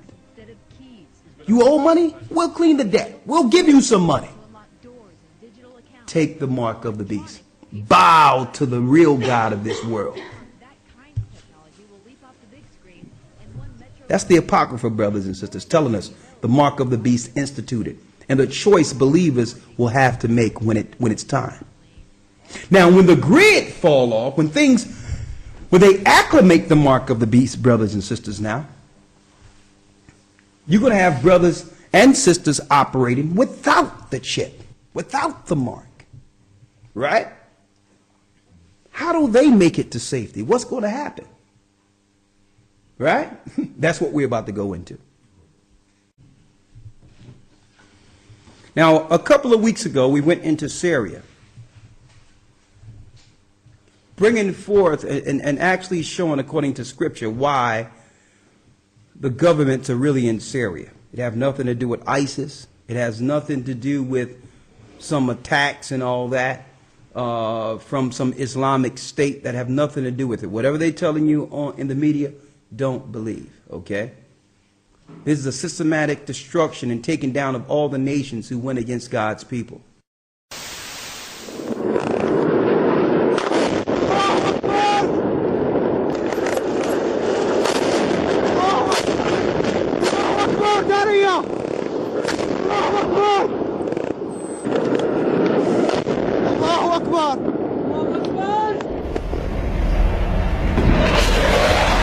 A makeshift mortuary full of little children has been making the rounds on social media the past few days. Sources claim that this is the result of heavy bombing by the French. The footage of these children is disturbing, ladies and gentlemen. It's so disturbing that I cannot even show it to you. There will be a link in the description if you must see it for yourself. But the video is outrageous. It makes you wonder, what are they bombing over there? Elementary schools or just residential neighborhoods? woods. It's bad enough that we ourselves bombed a hospital just last month in Afghanistan and then ran a tank through it just to bury the evidence. But now it looks like the French have even outdone that. The French claim to be targeting training camps and terror command centers. Well, if that's the case, then what have we been doing for the last year and a half? Bombing camels and empty tents? How can there possibly be any training camps or command centers for the French to bomb after all the bombs that have been dropped on Syria already? All right. And when this new world order is assumed, and after they go against Iran, okay, that's when they're going to aim. That's when it's only one other country they have to take down to acclimate into the system. They cannot have a new world order without all countries participating, including Iran. You understand? So they have to first go into Syria, then they have to attack Iran, and when they attack Iran, that's when all hell breaks loose. Which means there will be no need for them after they attack Iran. There will be no need for them to do another false flag on an attack. The attacks will be real. They won't be false flags. Okay? They're just acclimating people. And they're putting the grid and the military in place, knowing what to expect once they attack Iran. Now, in the midst of this, you're going to have God's people in the middle saying, well, listen, what do? We're going to serve the Most High and follow the Sabbath and do the best we can. But guess what? Now the whole world is in derision now. The mark of the beast being instituted. Right?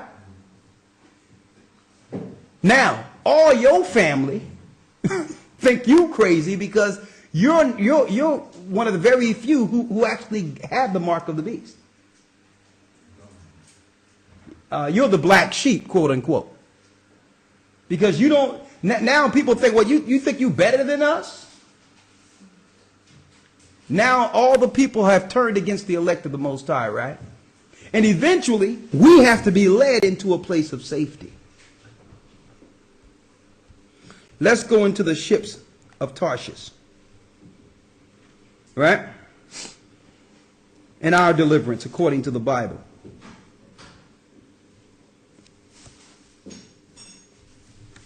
We went to Syria in 2 weeks ago, right? Mm-hmm. Let's go to Isaiah, the 60th chapter.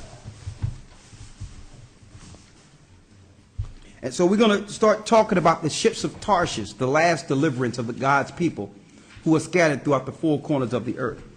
Now, in order for me to get Tarshish, let me first go to Genesis 10 so you can identify the area from which the ships will be sent to gather and help and protect the righteous who have rejected the mark of the beast.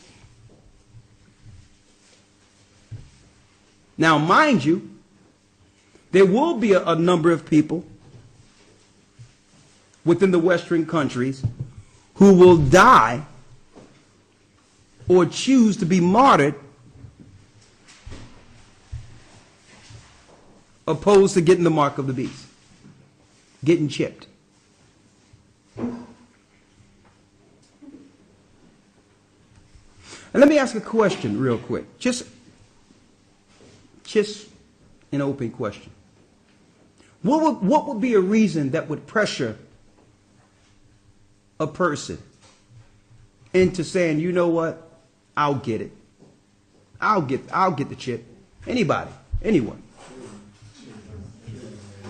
Huh? Children. Mm-hmm. There you go. Children.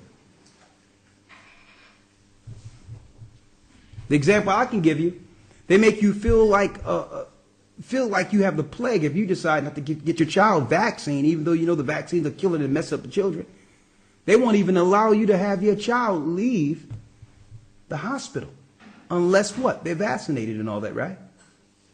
Now just imagine you have a child and every child in the hospital now according to law, must be chipped. And that's where you have your child. Right? You're not leaving there with that child. That child will be chipped. And if you're not, then you're going to leave the child. That's the system we're in. Hungry people, people who need food, people who suffer. So they have set up a system that the majority of our people really have minimal choices. We've been socialized, welfare. No more welfare checks, no more free food, no more free housing. We've been socialized. So the majority of our people will take the mark of the beast. And guess what, brothers and sisters? The majority of people we know will be chipped. And I'm going to tell you right now. Thank you. Once they're chipped, they are no longer who you used to know.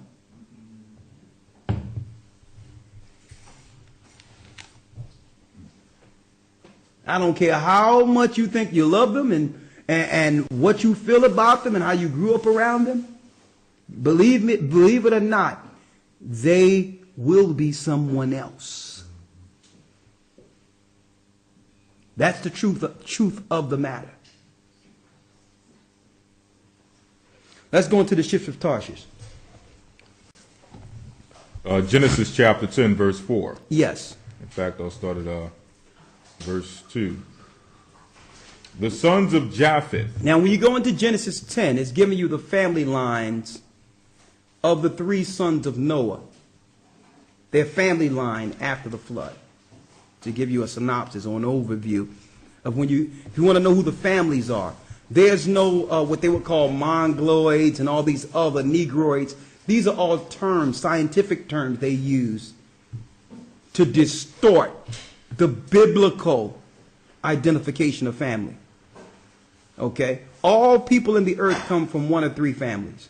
Ham, Shem, or Japheth. Okay? Come on. The sons of Japheth, Gomer, and Magog, and Madai, and Javan, and Tubal, and Meshach, and Tyras. Jumping down to verse 4. And the sons of Javan, Elishai, and Tarshish. And Tarshish. Now, the reason I'm going into this is because at the very end, brothers and sisters, there's going to be ships sent from the Great Sea, or what we call today the Mediterranean Sea. And these ships will be sent to save the refugees of Israel and God's chosen people throughout the four corners of the earth. They're going to be like, quote unquote, refugees. But it's not going to be the government putting people on rafts and sending them to certain countries to homogenize and to destroy the state. The Most High is going to preserve a sea, which is the Great Sea, the Mediterranean Sea, to have ships go out after the deluge and the destruction to begin to bring some of our poor people to the east. And the Mediterranean Sea is going to be one of the only seas still left with good fish in it, with good food in it. Now, the reason I'm going here, the sons of Javan, when you the sons of Japheth here, because the original land masses of Japheth was Europe, the Greek Isles, Greece, all of that was the original lands of Japheth. There's a sea that surrounds that area, that borders Israel too. It's called the Mediterranean Sea. The ships are going to come from this area according to scriptures. That area. It's going to come from that area to begin to get our people who are refugees throughout the earth, who decided not to receive the mark of the beast and who have made it through the deluge. Let me tell you, the New World Order, once constructed, will be the worst war mankind has ever experienced at any time before that event. When the New World Order is assumed, more people will die on this earth than at any time in history. In order to get this control that they want, they must exterminate the majority of the people. 90% of the people must be exterminated. Once the New World Order, in order for the New World Order to have a grip on the world and keep it. Right? 90%. We're going to show you. 90%. This is the plans that they plan in the G20, the New World Order, the governments of this earth. Under Satan, this is their plan. There's too many people to control. And right now, the gig is up. Everyone has awakened to their sorcery, their fake news, their fake religions. They're tired of it. And they ramping up their system.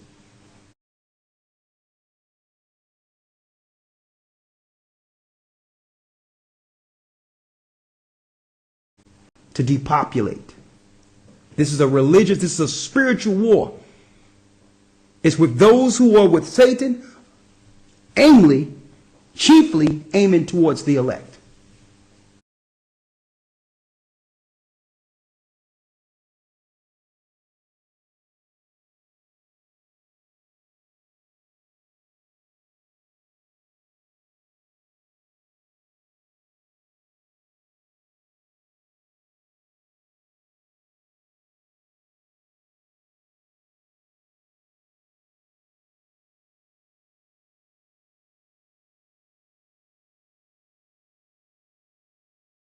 Percent of the people they're aiming on destroying. Right? So now we got a geographical location. I wanted to point out Tarshish. Right? Let's go to Isaiah the 60th chapter and read the 9th through the 11th verse. The book of Isaiah chapter 60 verse 9. Yes. Surely the isles shall wait for me. Surely the isles shall wait for me. What islands is it speaking of? Huh? The islands of the Mediterranean Sea. Read. Surely the isles shall wait for me, and the ships of Tarshish first, to bring thy sons from far. To bring thy sons from far. Read. Their silver and their gold with them, unto the name of the Most High Ahiah thy power, and to the Holy One of Israel, because he hath glorified thee. You know what? Let's start at the first verse. Verse 1. Isaiah 61. Arise, shine, for thy light is come, and the glory of the Most High is risen upon thee. For behold, the darkness shall cover the earth, and gross darkness the people. But the Lord shall arise upon thee, and his glory shall be seen upon thee. Speaking of being seen upon his people, read. Verse 3. And the Gentiles shall come to thy light, and the kings to the brightness of thy rising. This is speaking of the coming of Christ. When he come back, there will be total darkness and destruction. Warring against the evils of this world, the principalities and powers of this world. Read. And the Gentiles shall come to thy light, and kings to the brightness of thy rising.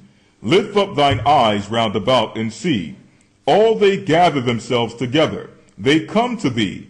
Thy sons shall come from far, and thy daughters shall be nursed at thy side.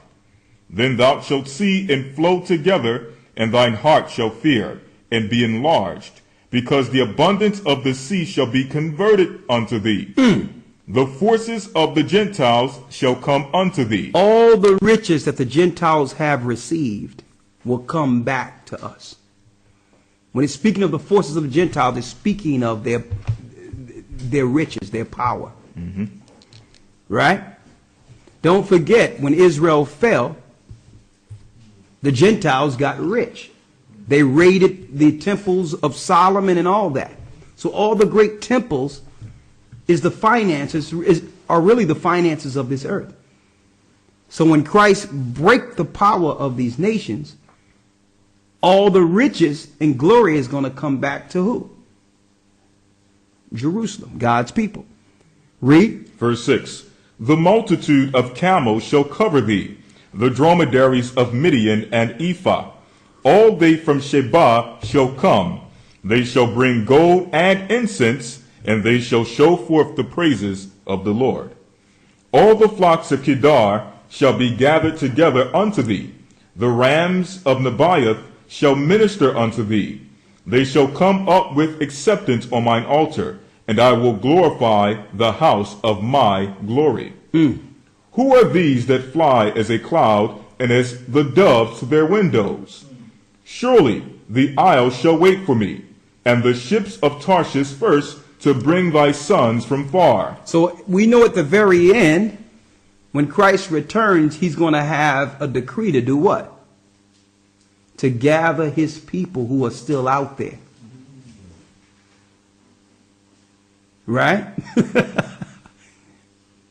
So there's going to be a decree from the Mediterranean Sea that any ships that are still working must go out. And the nations who do have Israelites amongst them will gain mercy. They're going to be bringing Israelites to the glory of the Most High for mercy and saying, I've preserved them, I've kept them. See, and that's why the Most High say we must make friends of the mammon.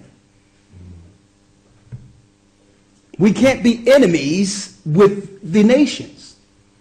We must be friends with them, because the Most High is going to use a lot of them to preserve us alive. Right? Read. Surely the isles, verse 9, surely the isles shall wait for me, and the ships of Tarshish first, to bring thy sons from far. See, and I wanted to point that out because this is the first thing Christ will do upon his return. First, when he returns, he's going to say, okay, after he set up dominions and powers for those that have made it out of the wilderness, we're going to go into the wilderness in a moment. Once we went under the rod and that 10% is left, he's going to say, okay, I need you all to take the ships. There's some of my people out there. I need you to go get them. And he's going to show Israel where to go to get the elect that didn't get back to the east, that didn't make it back. Now, at this time that I'm reading here, there is no America at all. At this point, when Christ returned, there is no America. Because according to Scripture, no man or beast will be left after this war with Iran. No man or beast will make it. Why? Because America will not be a place of habitation. The nuclear waste from what will happen there. Now, I'm not talking about the bombs being dropped on it. I'm talking about all the nuclear reactors that strove all throughout the United States. Once something hits it, it's going to be a chain effect where all those nuclear reactors are going to go off and cause an earthquake. And the nuclear fallout is going to be so heinous that people will not be able to breathe or live in the United States. It's going to be radioactive. And that's when you read in Revelations 18 where all the nations sat afar off and seen her burning and started crying, and all the kings of the earth were crying. America must be destroyed so that they being dropped on it. Man or beast will. There's some of my people out there. I need you to go get them. And you're going to show Israel where to go to get the elect that didn't get back to the east, that didn't make it back. Now, at this time that I'm reading here, there is no America at all. At this point, when Christ returned, there is no America. Because according to Scripture, no man at all. At this point, when Christ returned, there is no America. Because according to Scripture, no man or beast will be left after this war with Iran. No man or beast will make it. Why? Because America will not be a place of habitation. The nuclear waste from what will happen there. Now, I'm not talking about the bombs being dropped on it. I'm talking about all the nuclear reactors that strove all throughout the United States. Once something hits it, it's going to be a chain effect where all those nuclear reactors are going to go off and cause an earthquake. And the nuclear fallout is going to be so heinous that people will not be able to breathe or live in the United States. It's going to be radioactive. And that's when you read in Revelations 18 where all the nations sat afar off and seen her burning and started crying, and all the kings of the earth were crying. America must be destroyed so that the EU can gain power. So that now all power go back to who? Rome, the 10 horns, for 1 hour with the beast. Revelations, the 17th chapter. So what we're reading here in Isaiah, this is after America is already destroyed. Brothers and sisters are making the mistake in believing that America is the whole world. That's a condition, that's a program that they put in us, that if there's no America, there's no world. Keep in mind, brothers and sisters, America is the new world. Okay? America was, quote unquote, discovered. People were living in their home countries before there was any place called America. It was a place made for what? The captivity of God's people. So once the Most High began to set his people free, what use is it? When he says that he would take them off a land that their fathers didn't know, a curse, we knew nothing of America or that land mass because it was drifted far west. So once the Most High began to deliver his people, there will be no use for America. America was made to be glorified, then what? Destroyed. Now, does that feel good to know that? No. That doesn't feel good. I mean, do we know anyone else? Do we know any? That's our home as far as we know. But the reality is what we feel doesn't take precedent over what the Most High says. There's no resolve. I don't feel good about this, knowing how many people we love there. Mm-hmm. But as it is written, so shall it be done. Read. Isaiah chapter 60, verse 10. And the sons of strangers shall build up thy walls. See that? And their kings shall minister unto thee. That means the highest people of this society, of the nations, will minister to our people. Read. For in my wrath I smote thee, but in my favor have I had mercy on thee. So even though the Most High smote us and put us in captivity, he always had his mercy and love on us as a people. He never forgot his oath he made with our father Abraham. Mm-hmm. Let's go to Ezekiel. Matter of fact, let's go to 2nd Esdras 13 and 39. 2nd Esdras 13 and 39. 2nd Esdras chapter 13, verse 39. And whereas thou sawest that he gathered another peaceable multitude unto him, those are the 10 tribes which were carried away prisoners out of their own land in the time of Hosea the king, whom Salmanassar the king of Assyria led away captive. Now you've seen us go through this scripture over and over again, showing how the Indians and the other indigenous people got into the Americas, that we know that the original people of the Americas and of the South Pacifics and of Canada were the lost tribes of Israel. That's beyond any shadow of a doubt, right? Read. Whom Salmanassar the king of Assyria led away captive, and he carried them over the waters.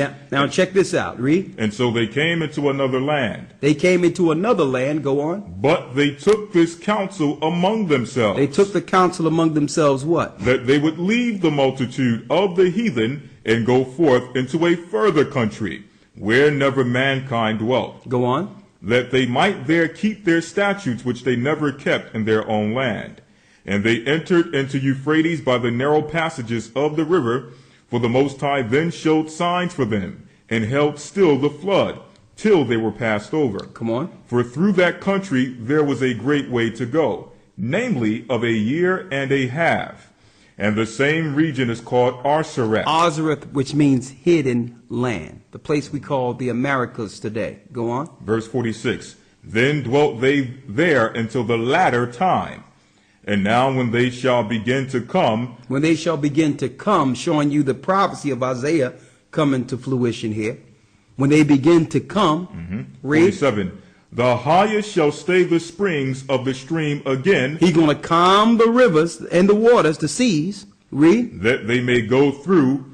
Therefore thou sawest the multitude with peace. So as you can see, how will the other tribes get back to Jerusalem? The same way they got there. The ships of Tarshish is going to come and grab them. I'm talking about those that rejected the mark and all that are still living through the deluge.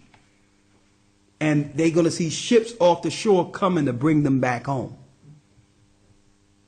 And the Most High is going to calm the waters, and the ships are going to come back and bring them in to the homeland.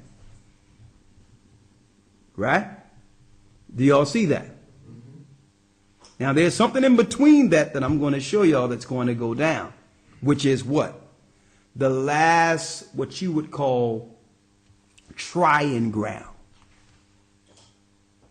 Remember when we said that 90% of the earth, 90% of God's people too, are going to be destroyed. But through that, out of the 90%, 2/3 of them have to go through something. Let's get it real quick. Let's go to 2nd Esdras 9 and 5. There's a few things we got to get, and good to see you, bro. 2nd Esdras chapter 9 verse 5. For like as all that is made in the world hath a beginning and an end. Come on. And the end is manifest. Even so the times also of the highest have plain beginnings and wonders and powerful works, and endings and effects and signs. Verse 7.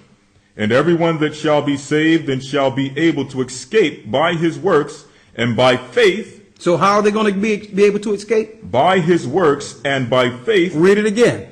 And everyone that shall be saved and shall be able to escape by his works and by faith, whereby ye have believed, shall be preserved from the said perils, and shall see my salvation in my land and within my borders. See that? So now the Most High has given us a key indicator on who he would choose to populate and rule the kingdom. Crystal clear. Right? Read it again. Shall be preserved from the said perils, and shall see my salvation in my land and within my borders.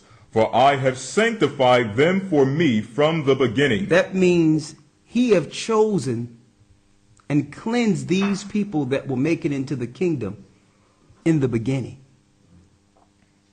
They're already chosen. Right? Read on. Verse 9.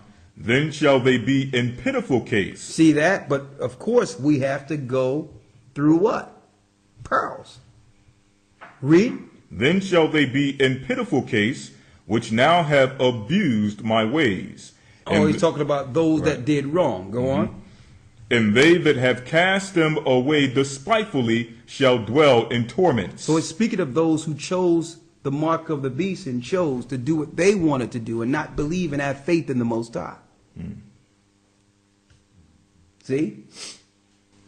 Read that last piece again. Verse 9. Then shall they be in pitiful case. These are the people that's going to be sorry they didn't make the right choice during this time. Read. Who didn't have faith in the Most High. Who said, well, you know what? If the Most High is going to kill me, or if I'm going to go to hell because of some chick, then that's not a God I want to serve. And I hear Christians say stuff like all that all the time, as if they can choose what God they're going to serve. Right. Any God that's going to allow this to happen to me, that's not a God I want to serve. Yeah, you want to serve Satan. So let's give you the scriptures on that. You want to serve Satan. You don't want to serve a God in which there's rules, right? You want to serve a God that you can do anything you want, get the mark of the beast, eat anything you want, celebrate Christmas and Sunday worship, and do all the things under the Babylonian system, and you want that God to accept you. That's okay. His name is Satan. Is that clear? That's his name. There's only one God that will accept and love you for whatever you want to do. Let's give you the scriptures on that. Chick. Serve a God in which there's rules, right? You want to serve a God that you can do anything you want, get the mark of the beast, eat anything you want, celebrate Christmas and Sunday worship, and do all the things under the Babylonian system, and you want that God to accept you. That's okay. His name is Satan. Is that clear? That's his name. There's only one God that will accept and love you for whatever you want to do. So those that, and guess what? Everyone will have the same choice. Everyone. You're going to know at that point, you're going to know that this choice is a life-changing point one way or the other when it's time. That means if somebody is standing up to you and they have a gun pointed to you and say, you choose this syringe or the gun. If that ever happened, brothers and sisters, choose the gun. I'm going to tell you that right now because your spirit cannot deal with what comes afterwards. It never ends. It never stops. Okay? We're just going through. Our spirits are eternal. If you think this is it, you haven't been reading. You are not prepared to deal with what happens when you wake up. Okay? There is a hell. And there is judgment. How do we know that? Because scriptures tells us what happens to the spirits that fell, that was bound. They're in a place. And the scripture tells us there's a final judgment for them who followed those that fell. Your spirits are eternal, brothers and sisters. You will always feel. You will always be conscious. That will never change. Okay, don't think you go into the ground and that's it. I mean, a lot of us wish it was that way, but it's not that way. We're the essence and we are part of the eternal. Therefore, our spirits are eternal. So that choice will be not only a life choice that day, that will be what? An eternal choice. What you want to do. And you have your family sit there crying. Listen, what we going to do? I mean, why don't you come over here with us? We're fine. No, you're going to hell. Okay? You going to hell over there. Listen, do what you got to do with that gun. I'm going to see you, buddy. Shalom. I'm fine. I mean, what do you think the disciples did and Christ did? They were given choices. Sometimes every time we must stand for what's right. And you want your last action to be a right one. Okay? Now, who knows? You may make the choice, and guess what? The Most High may deliver you out of that anyway. Once you say, well, listen, do what you got to do. The Most High may send an intervention. And you may make it through that. But if you choose the mark, you're not going to make it through that one.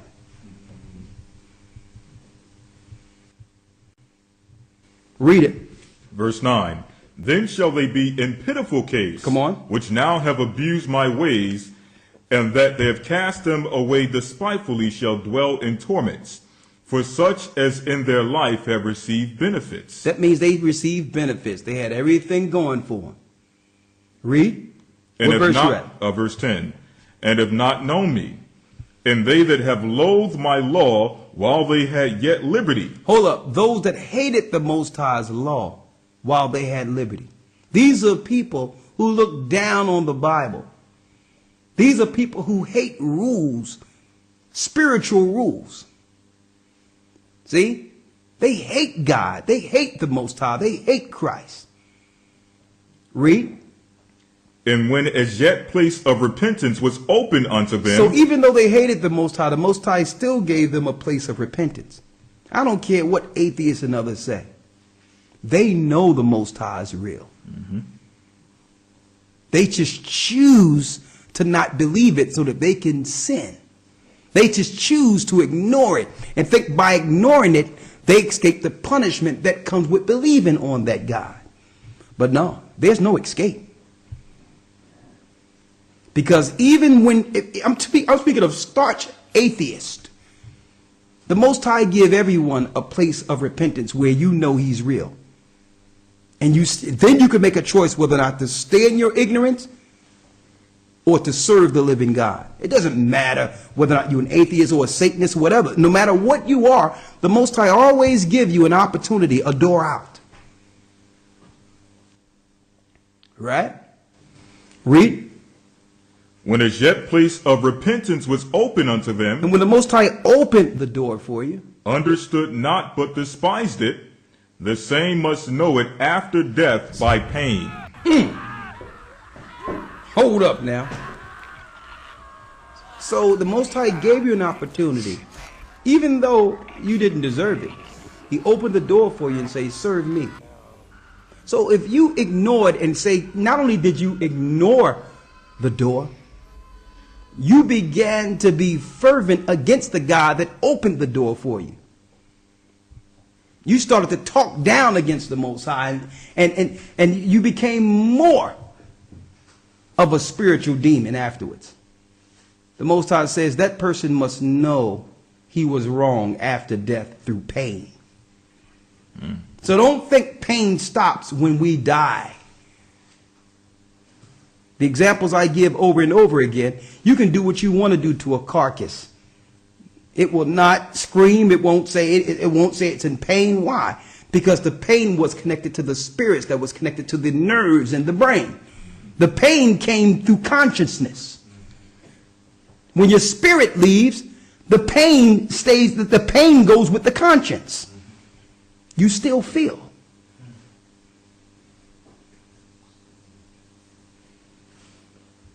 Right? Read. Verse 13.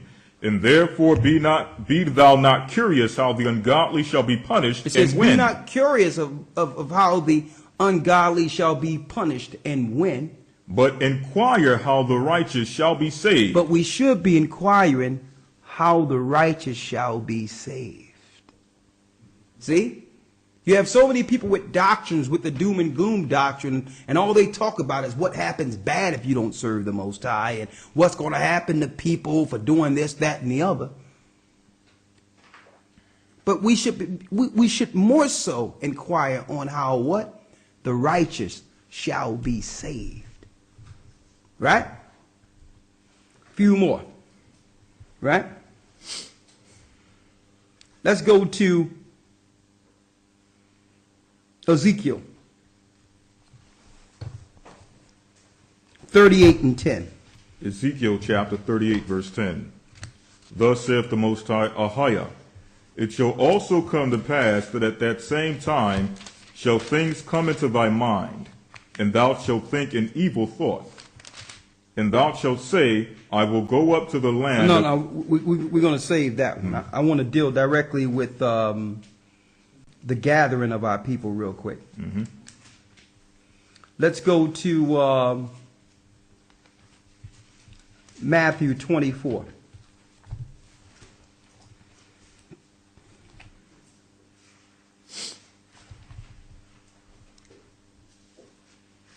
Matthew 24 and 28. St. Matthew chapter 24, verse 28. Yes.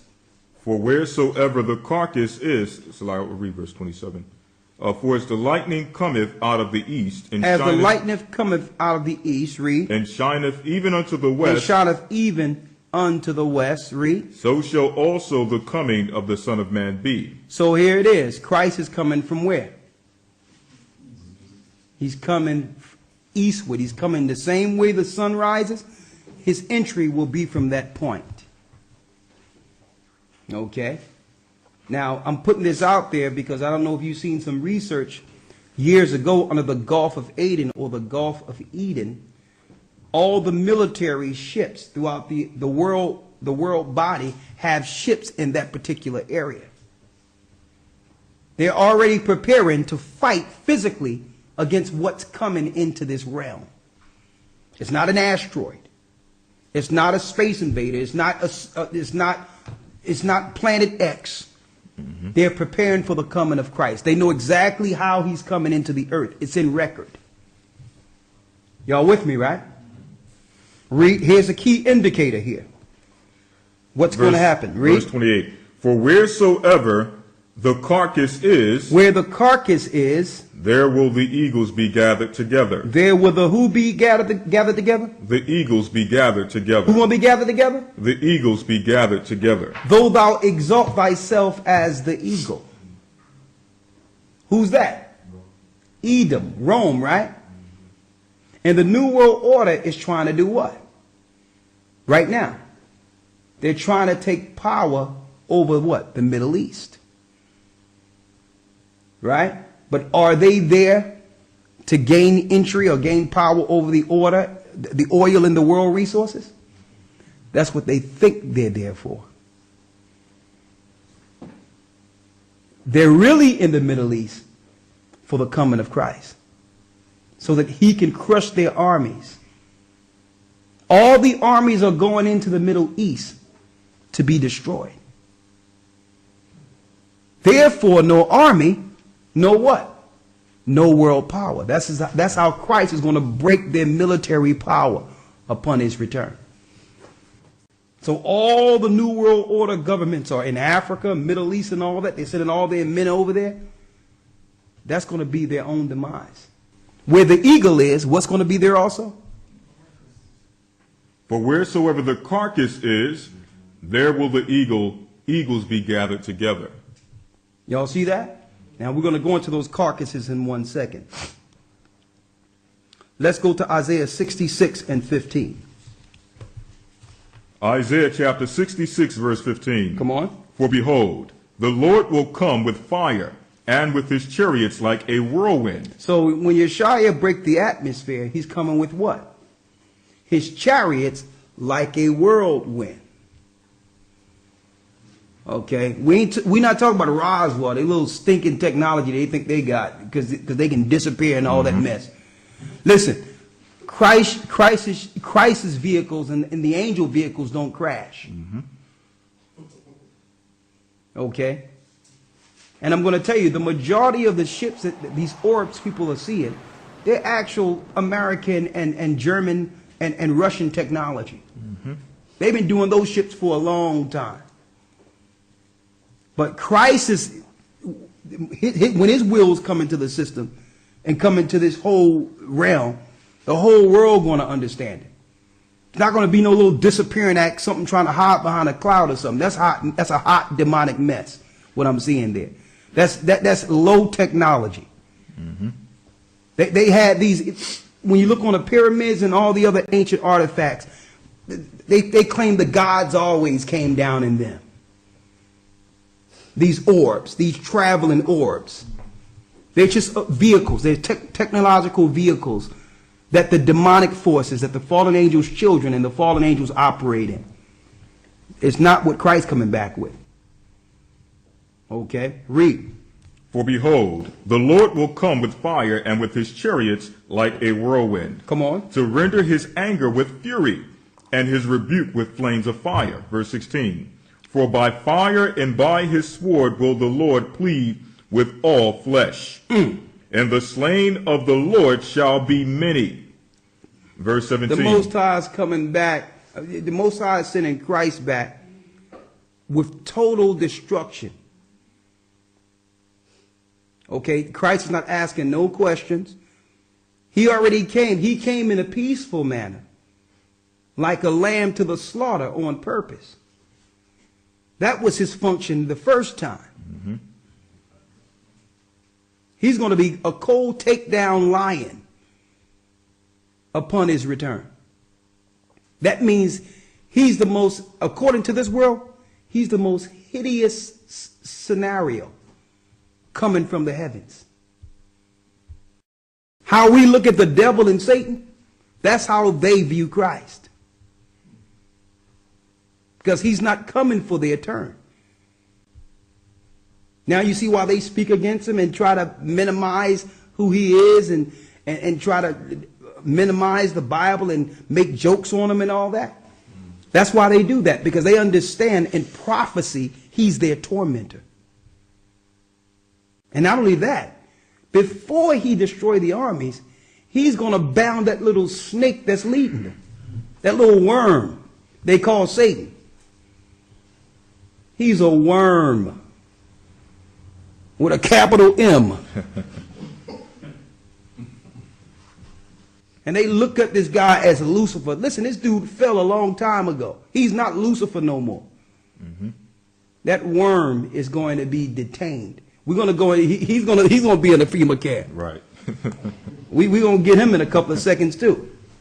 He's going to be in an eternal camp. We're going to go into his slaying and enslavement.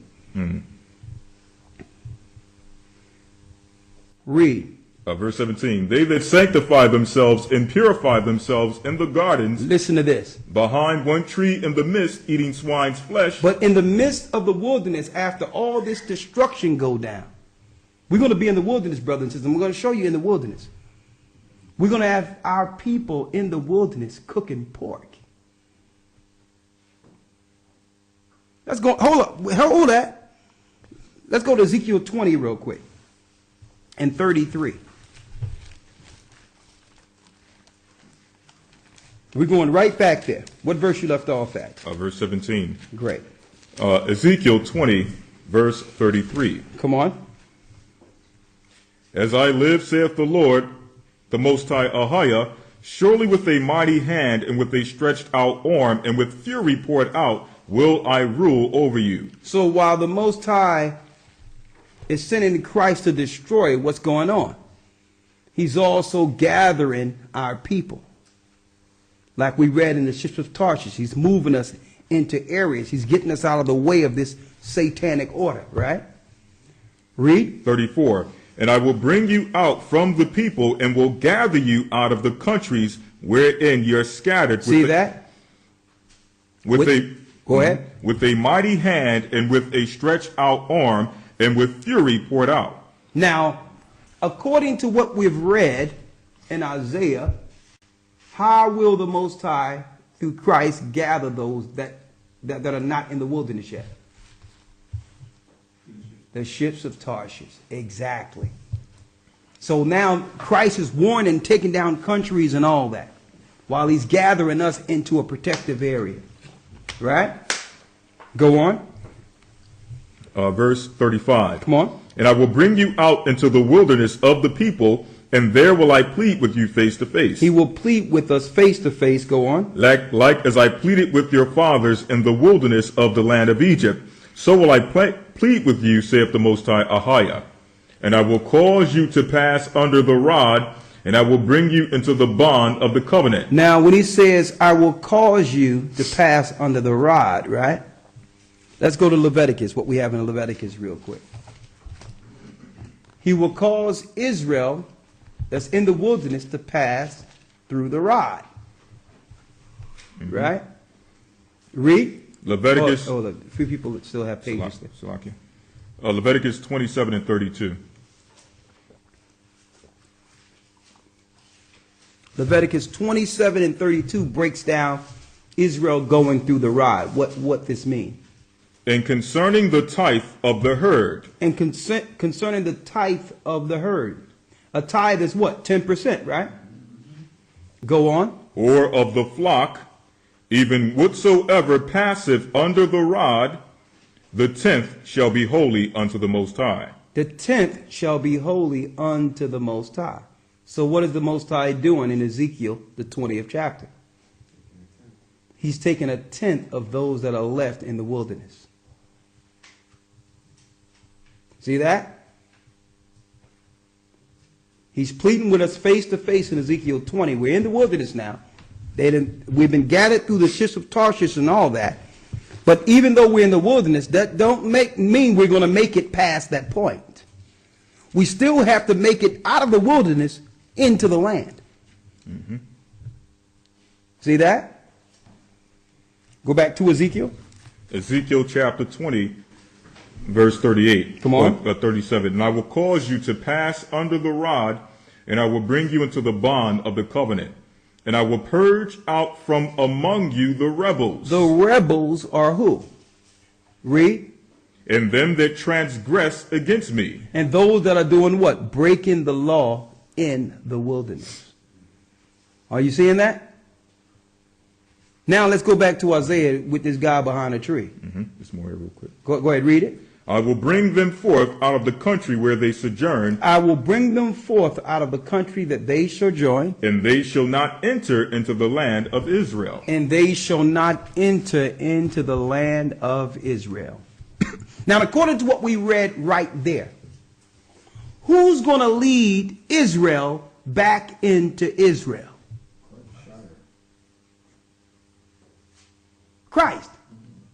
So if someone is telling you to go into Israel without going through this first under Christ, what are they telling you?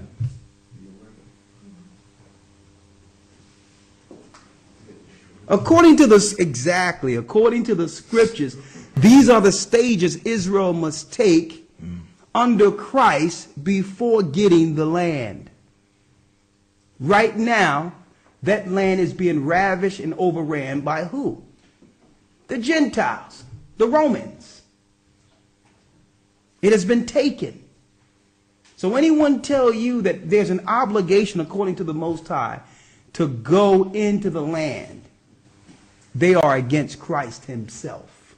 I don't care what they tell you. These are the stages that Christ will lead us into the land. I mean, you don't think we can go into Israel right now if we wanted to? Who couldn't?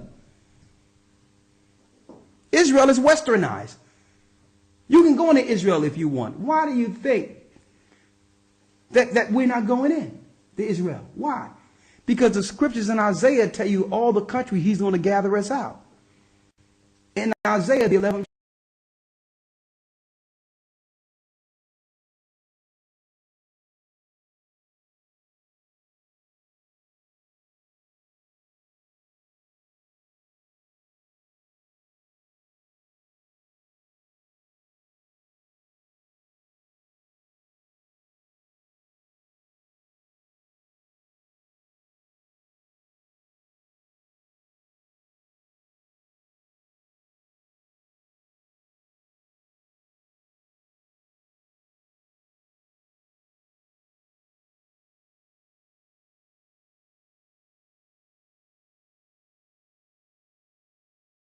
Let's go to 11 real quick. Isaiah chapter 11, verse 11. Come on. And it shall come to pass in that day, saith the Lord, or that the Lord shall set his hand again, the second time to recover the remnant of his people. See that? To recover the remnant of his people. Which shall be left from Assyria, and from Egypt, and from Pathros, and from Cush, and from Elam, and from Shinar, and from Hamath, and from the islands of the sea. Hold up now. Do you wonder why it doesn't have the land of Israel in the places we'll be gathered out of? Have you ever wondered that? Where is the Most High sending Christ to deliver Israel out of Israel? Out of the lands of Israel. It don't exist, does it? It don't exist. Why? Because why? We were accursed, and the Most High told us to stay off of the land. He scattered us. And he was going to send his son to do what? To deliver the land back into our hands after it's purged through fire. It says brought back from the sword. Give me the one where it says the land brought back from the sword in Ezekiel. I only have a few more. Yes? Is it more or less like Exodus? Huh? Is it more or less like Exodus? Is it more so like Exodus? Yeah. Absolutely. It's like, how can Israelites go into the land of Israel or the land of Canaan to wait to be delivered into Canaan? Did it make any sense to you? So all the people of our people that are going into Israel are antichrist. I'm going to tell you that straight up. And guess what? They're going to be a Holocaust. They will be sacrificed there. Holocaust is what? Death through fire. Sacrifice. And when they war with Iran, there will be a Holocaust. And all the Europeans who have any sense are going to leave Israel before, those that are in the know.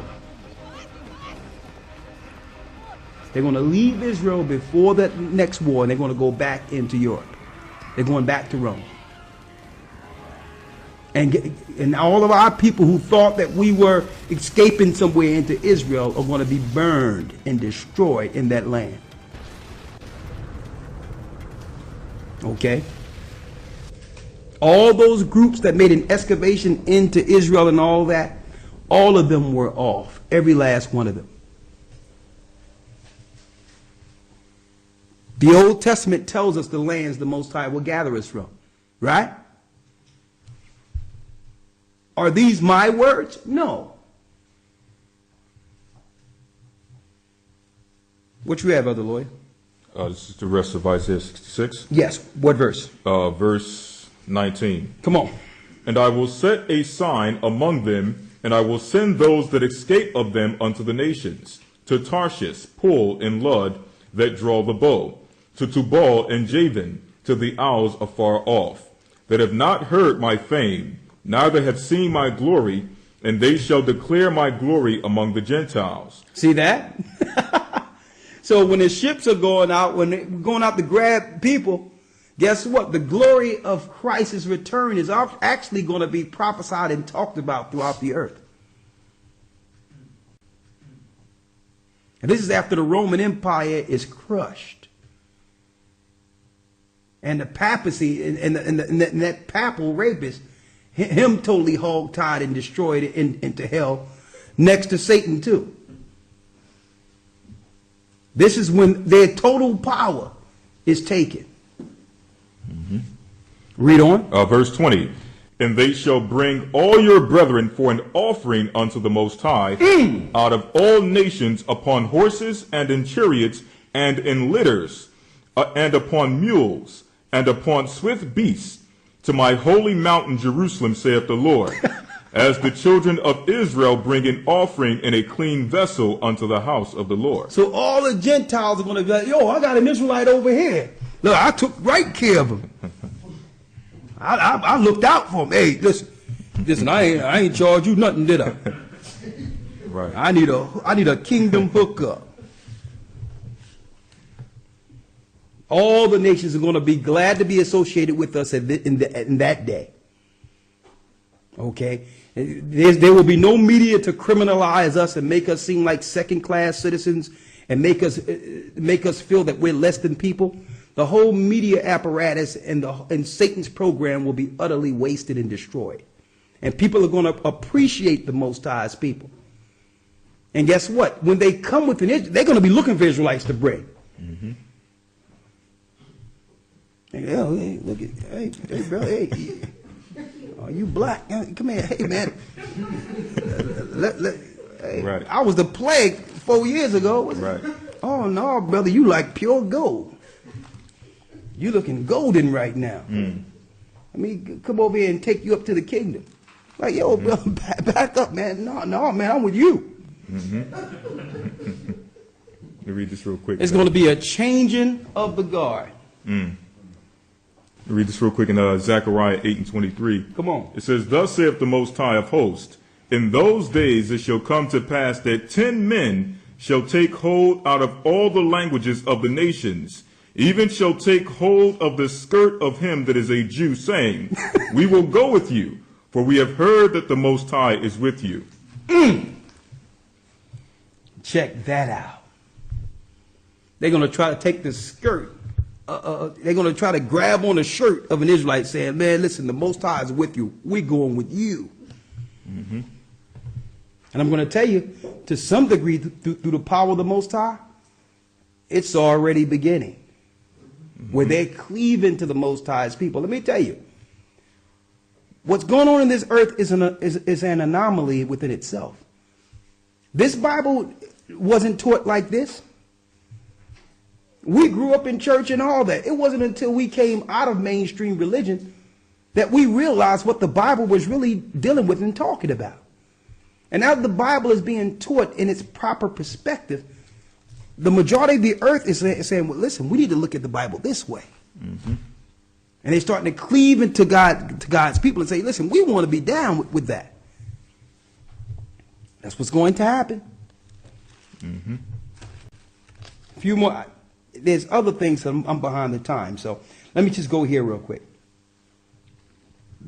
Let's go to Ezekiel 39. Let's get, we will suffer out continual employment too amongst the nations.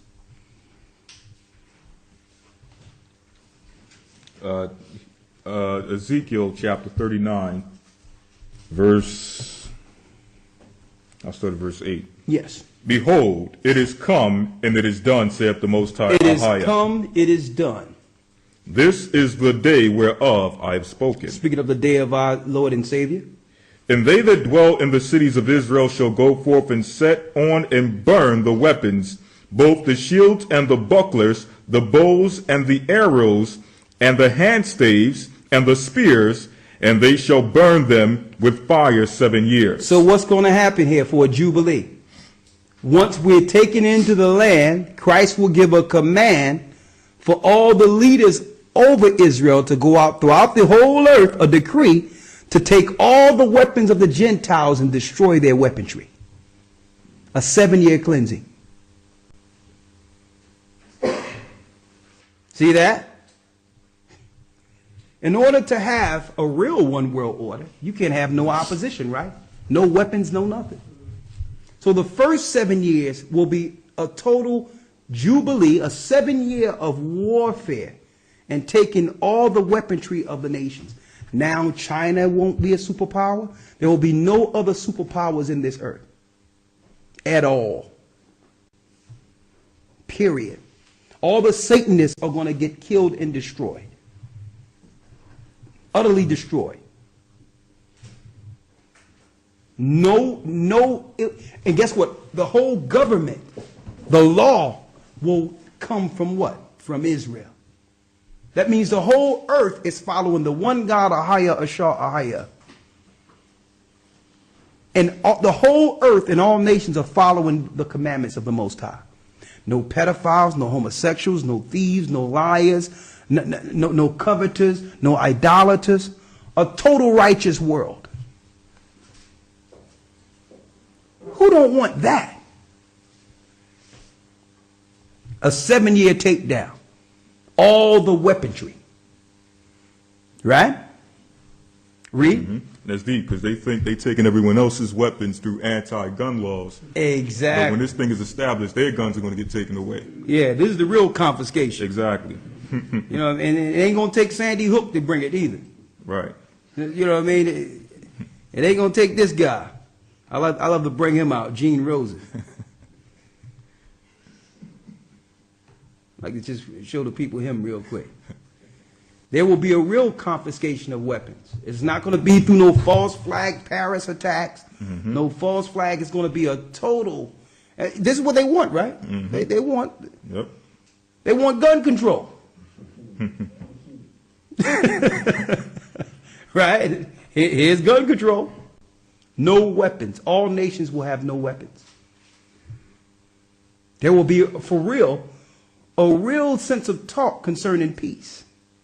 And it's not going to be any peace talks. It ain't going to be no negotiation. Well, can you scale down your weapons? Right. No. All nations will bow and confess that he's Lord. Right? A 7-year takedown. And guess who will be those in position to take down the nations? The children of God. The same poor people you have looked down upon and said was nothing. The Most High says Israel is his battle axe and weapons of war. See, and that's when vengeance is the Most High, and then Christ gives the decree, that's when it becomes physical. And not until then. It's totally spiritual until Christ returns. Right? Now. There's more here. Go ahead. Yeah, keep on going. Verse 10. So that they shall, Ezekiel 39 and 10. So that they shall take no wood out of the field, neither cut down any out of the forest.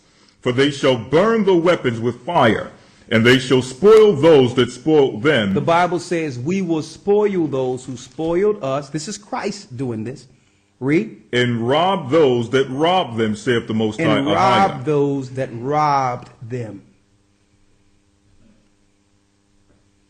That's total righteousness. A lot of people didn't even know this was in the Bible. Christ is sending his people out, his army out, to rob those that robbed his people. Okay, I'll take that back. I'll take that back. Yeah. No. You gets nothing. We gets everything, and then we distribute. Okay? That's how it works. Okay? This is what we receive for denying this satanic world and serving the true living God. We've suffered long enough. We have tolerated your foolishness. And this is it. This is an eternity. This is a 1,000 years of bliss before another judgment. Read. Verse 11. And it shall come to pass in that day that I will give unto Gog a place there of graves in Israel, the valley of passengers on the east of the sea, and it shall stop the noses of the passengers. And there shall they bury Gog and all his multitude, and they shall call it the valley of Hamon-Gog. These are all the nations that fought against us, that have now built their armies in the valley of Jehoshaphat. This is where the carcasses will be, what I'm reading right here. So many dead of the armies of the New World that it will stop the noses of those who are left. The Bible.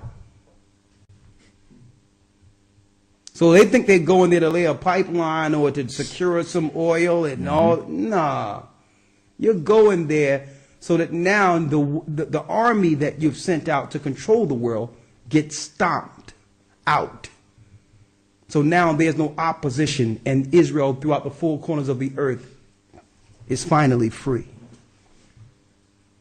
No military, no captivity. See? Read. Verse 12. In 7 months shall the house of Israel be burying of them. It's going to be so many dead in the Middle East that it's going to take 7 months to bury them. A 7-month burial. See how the Most High do everything is in 7? 7-year takedown, then 7-month burial. Read. That they may cleanse the land. 13. Yea, all the people of the land shall bury them, and it shall be to them a renowned day, that I shall be glorified, saith the Lord. And they shall sever out men of continual employment. So out of the nations, because we're not going to be burying them, we're going to have the nations burying their own people. It tells us this. We're going to sever out from amongst the nations for continual employment. Read. Passing through the land to bury with passengers those that remain upon the face of the earth, to cleanse it. After the end of 7 months shall they search. And the passengers that pass through the land, when any seeth a man's bone, then shall he set up a sign by it, till the buriers have buried it in the valley of Hamongog. And also the name of the city shall be Hamona. Thus shall they cleanse the land. Okay, so in chronological order, what happens is circumstances is going to make Israel begin to run into the wilderness areas, right? When Christ returns, he's going to war against the armies, and the nations that are left that are not in the wilderness areas of our people, the ships of Tarshish is going to go out throughout the four corners and bring them with the rest. Then the purging is going to happen amongst them, and a tenth of them is going to make it through. And out of that tenth, the Most High is going to decree and send the law out. Then it's going to be a 7-year takedown of all the nations. The first 7 months is going to be burying the nations and the militaries that are in the Middle East. And the rest of that 7 years will be the taking of the weapons of all the other nations. So there will be total peace for 1,000 years after the takedown. Is that crystal clear? Get any clearer than that? But how do we get to the wilderness? Circumstances. First of all, we're going to be in certain areas that the Bible says in Isaiah the 11th chapter. And through persecution, when the New World Orders begin to come after certain countries and bite down with laws against the people, circumstances are going to lead Israel out to go to the wilderness areas to be protected. Then all the nations that tell you round about is going to stop fighting each other and say, let's go and try to destroy those that have been taken, that are relaxed in comfort. They're going to try to come against us, and that's when Christ will return in that wilderness. Okay? Now, one other thing I wanted to go into is because some people are getting confused, the Gog and Magog. They're looking at the Gog and Magog in Ezekiel and relating that Gog and Magog to the Gog and Magog in Revelations. Mm-hmm. That is an error. And I'm going to prove that right now before we end. The Gog and Magog in Revelations is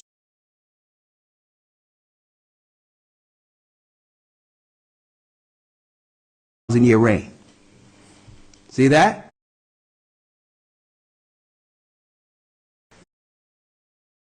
Here's a few questions, Elder Lawyer. Is this Christ in Joshua 5:13 through 15? Let's get that real quick. And an angel.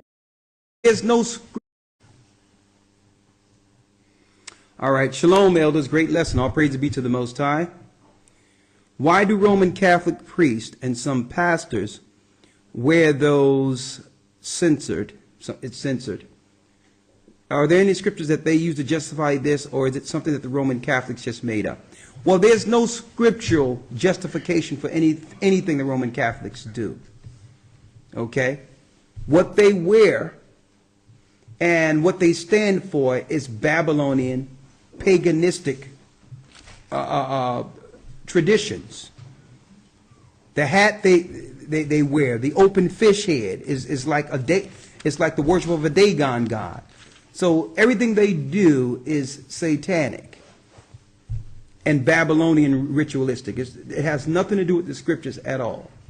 The only time you can relate them to scriptures when it talks about the whore of Babylon, arrayed in gold and purple. That's what they wear, scarlet and purple. Okay, that's what some of their the ministers wear. The colors is indicative of the whore of Babylon that we read in Revelations. Isaiah 62:4. What does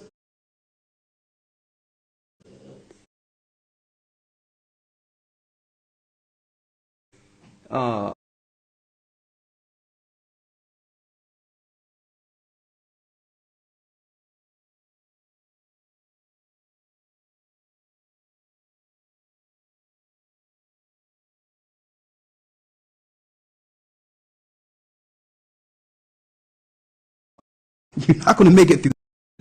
They had yet liberty. Hold up. Who? Read. And they escaped the punishment that comes with open unto them. So even though they hated the Most High still gave them a place of repentance. I don't care what atheists and others say. They know the Most High is real.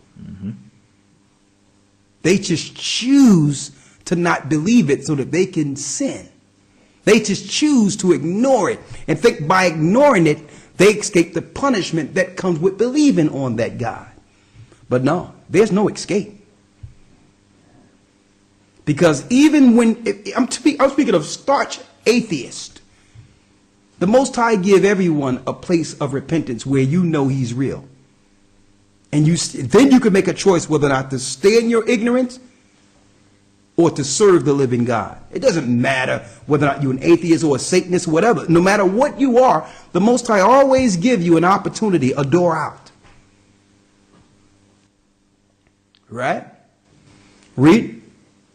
When as yet place of repentance was open unto them, and when the Most High opened the door for you, understood not but despised it, the same must know it after death by pain. Hold up now. So the Most High gave you an opportunity, even though you didn't deserve it. He opened the door for you and say, serve me. So if you ignored and say, not only did you ignore the door, you began to be fervent against the God that opened the door for you. You started to talk down against the Most High, and you became more of a spiritual demon afterwards. The Most High says that person must know he was wrong after death through pain. So don't think pain stops when we die. The examples I give over and over again, you can do what you want to do to a carcass. It will not scream. It won't say it's in pain. Why? Because the pain was connected to the spirits that was connected to the nerves and the brain. The pain came through consciousness. When your spirit leaves, the pain stays, the pain goes with the conscience. You still feel.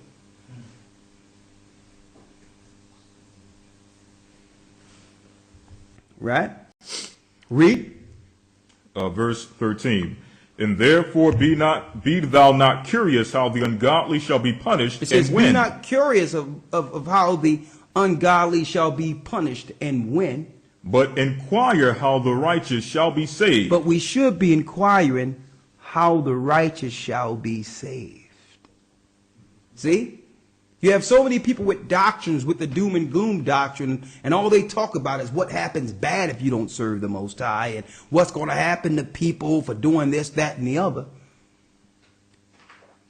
But we should more so inquire on how what? The righteous shall be saved. Right? Few more. Right? Let's go to Ezekiel 38 and 10. Ezekiel chapter 38 verse 10. Thus saith the Most High, Ahiah, it shall also come to pass that at that same time shall things come into thy mind, and thou shalt think an evil thought. And thou shalt say, I will go up to the land. No, we're going to save that one. I want to deal directly with the gathering of our people real quick. Let's go to Matthew 24.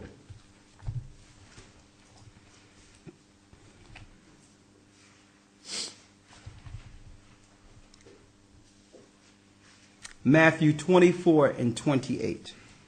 St. Matthew chapter 24 verse 28. Yes. For wheresoever the carcass is, so I will read verse 27. For as the lightning cometh out of the east, and as shineth, the lightning cometh out of the east, read. And shineth even unto the west. And shineth even unto the west, read. So shall also the coming of the Son of Man be. So here it is. Christ is coming from where? He's coming eastward. He's coming the same way the sun rises. His entry will be from that point. Okay? Now, I'm putting this out there because I don't know if you've seen some research years ago under the Gulf of Aden or the Gulf of Eden. All the military ships throughout the world body have ships in that particular area. They're already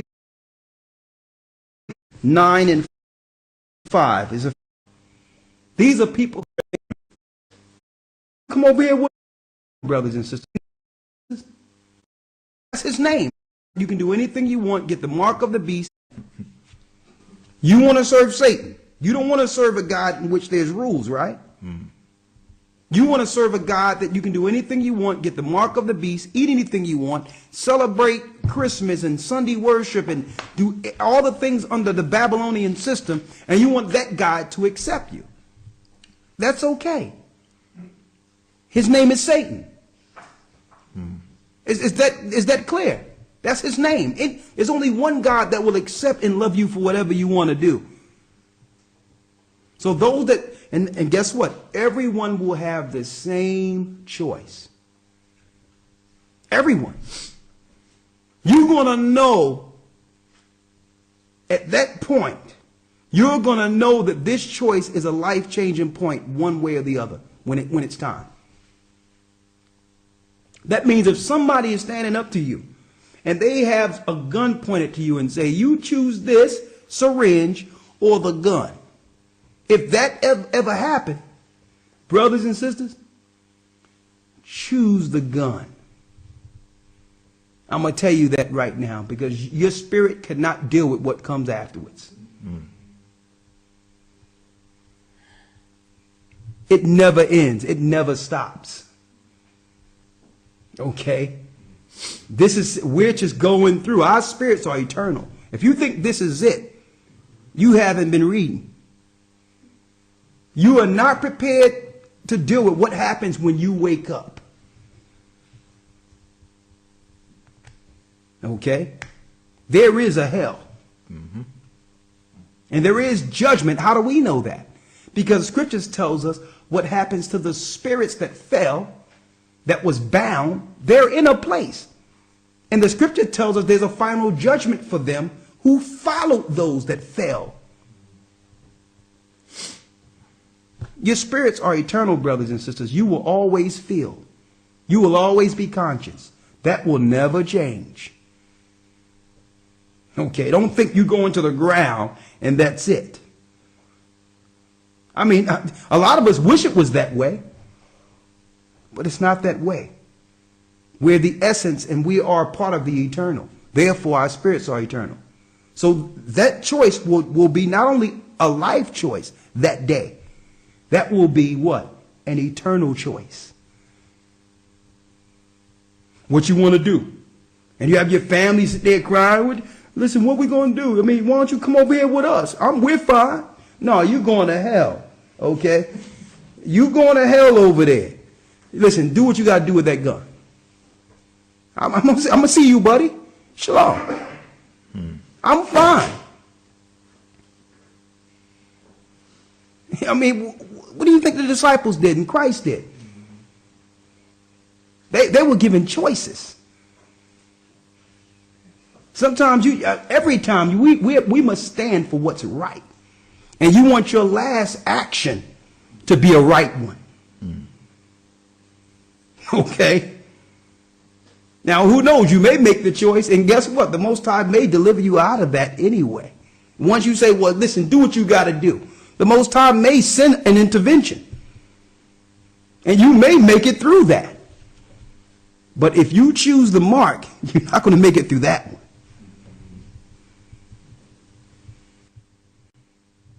Read it. Verse 9. Then shall they be in pitiful case, come on, which now have abused my ways, and that they have cast them away despitefully shall dwell in torments, for such as in their life have received benefits. That means they received benefits. They had everything going for them. Read. And what verse you at? Verse 10. And have not known me, and they that have loathed my law while they had yet liberty. Hold up. Those that hated the Most High's law while they had liberty. These are people who look down on the Bible. These are people who hate rules, spiritual rules. See? They hate God. They hate the Most High. They hate Christ. Read. And when as yet place of repentance was open unto them. So even though they hated the Most High still gave them a place of repentance. I don't care what atheists and others say. They know the Most High is real. Mm-hmm. They just choose to not believe it so that they can sin. They just choose to ignore it and think by ignoring it, they escape the punishment that comes with believing on that God. But no, there's no escape.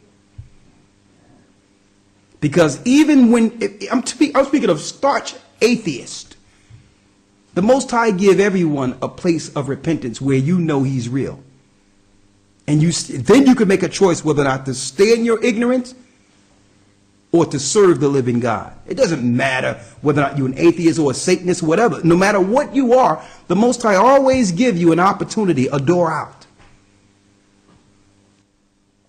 Right? Read. When as yet place of repentance was open unto them. And when the Most High opened the door for you. Understood not but despised it. The same must know it after death by pain. Hold up now. So the Most High gave you an opportunity, even though you didn't deserve it. He opened the door for you and say, serve me. So if you ignored and say, not only did you ignore the door, you began to be fervent against the God that opened the door for you. You started to talk down against the Most High, and you became more of a spiritual demon afterwards. The Most High says that person must know he was wrong after death through pain. So don't think pain stops when we die. The examples I give over and over again, you can do what you want to do to a carcass. It will not scream. It won't say it's in pain. Why? Because the pain was connected to the spirits that was connected to the nerves and the brain. The pain came through consciousness. When your spirit leaves, the pain stays. The pain goes with the conscience. You still feel.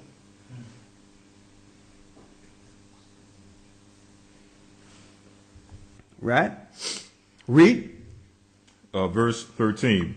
And therefore be thou not curious how the ungodly shall be punished. It says, and when. Be not curious of how the ungodly shall be punished and when. But inquire how the righteous shall be saved. But we should be inquiring how the righteous shall be saved. See? You have so many people with doctrines, with the doom and gloom doctrine, and all they talk about is what happens bad if you don't serve the Most High, and what's going to happen to people for doing this, that, and the other. But we should more so inquire on how what? The righteous shall be saved. Right? Few more. Right? Let's go to Ezekiel 38 and 10. Ezekiel chapter 38 verse 10.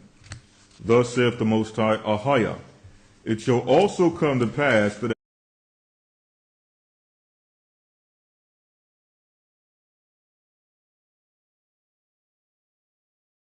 these are the people. Then what? That's not a. When they shall begin to come. Doing be in pitiful case. These are. And they. Then what? God that's going to allow serve a God in which there's. Verse 9. Then shall they be in pitiful case. See that? But of course we have to go through what? Pearls.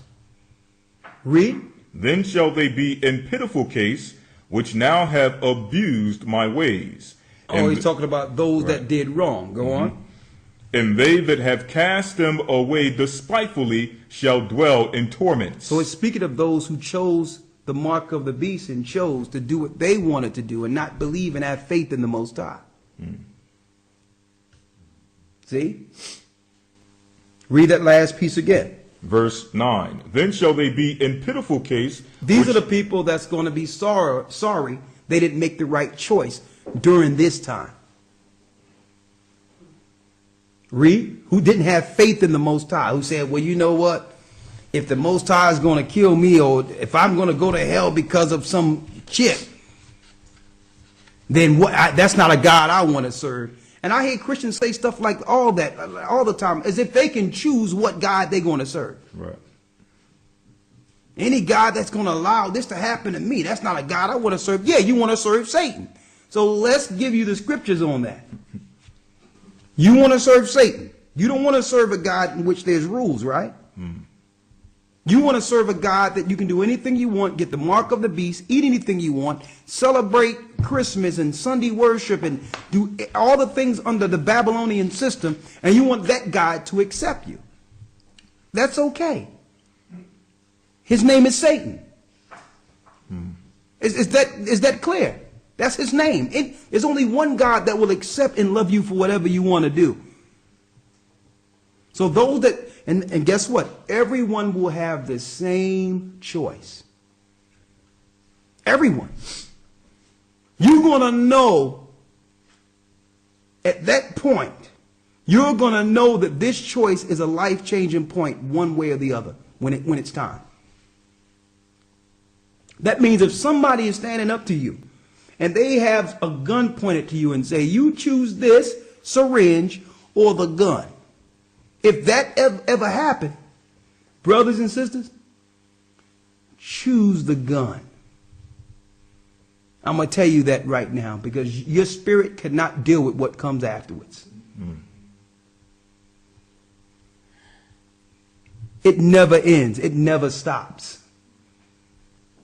Okay? We're just going through. Our spirits are eternal. If you think this is it, you haven't been reading. You are not prepared to deal with what happens when you wake up. Okay? There is a hell. And there is judgment. How do we know that? Because scriptures tells us what happens to the spirits that fell, that was bound. They're in a place. And the scripture tells us there's a final judgment for them who followed those that fell. Your spirits are eternal, brothers and sisters. You will always feel. You will always be conscious. That will never change. Okay, don't think you go into the ground and that's it. I mean, a lot of us wish it was that way, but it's not that way. We're the essence and we are part of the eternal. Therefore, our spirits are eternal. So that choice will be not only a life choice that day, that will be what? An eternal choice. What you want to do. And you have your family sit there crying. Listen, what we going to do? I mean, why don't you come over here with us? We're fine. No, you're going to hell. Okay? You going to hell over there. Listen, do what you got to do with that gun. I'm going to see you, buddy. Shalom. I'm fine. I mean, what do you think the disciples did and Christ did? They were given choices. Sometimes every time we must stand for what's right. And in torment have to go through something. Let's get it real quick. Let's go to 2nd Esdras 9 and 5. There's a few things we got to get, and good to see you, bro. 2nd Esdras chapter 9 verse 5. For like as all that is made in the world hath a beginning and an end. Come on. And the end is manifest. Even so the times also of the highest have plain beginnings and wonders and powerful works, and endings and effects and signs. Verse 7. And everyone that shall be saved and shall be able to escape by his works and by faith. So how are they going to be able to escape? By his works and by faith. Read it again. And everyone that shall be saved and shall be able to escape by his works and by faith whereby ye have believed, shall be preserved from the said perils, and shall see my salvation in my land, and within my borders. See that? So now the Most High has given us a key indicator on who he will choose to populate and rule the kingdom. Crystal clear. Right? Read it again. Shall be preserved from the said perils, and shall see my salvation in my land and within my borders. For I have sanctified them for me from the beginning. That means he have chosen and cleansed these people that will make it into the kingdom in the beginning. They're already chosen. Right? Read on. Verse 9.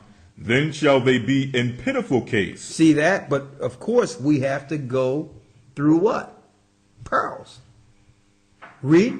Then shall they be in pitiful case, which now have abused my ways. Oh, he's talking about those that did wrong. Go on. And they that have cast them away despitefully shall dwell in torments. So it's speaking of those who chose the mark of the beast and chose to do what they wanted to do and not believe and have faith in the Most High. See? Read that last piece again. Verse 9. Then shall they be in pitiful case. These are the people that's going to be sorry they didn't make the right choice during this time. Read. Who didn't have faith in the Most High. Who said, well, you know what?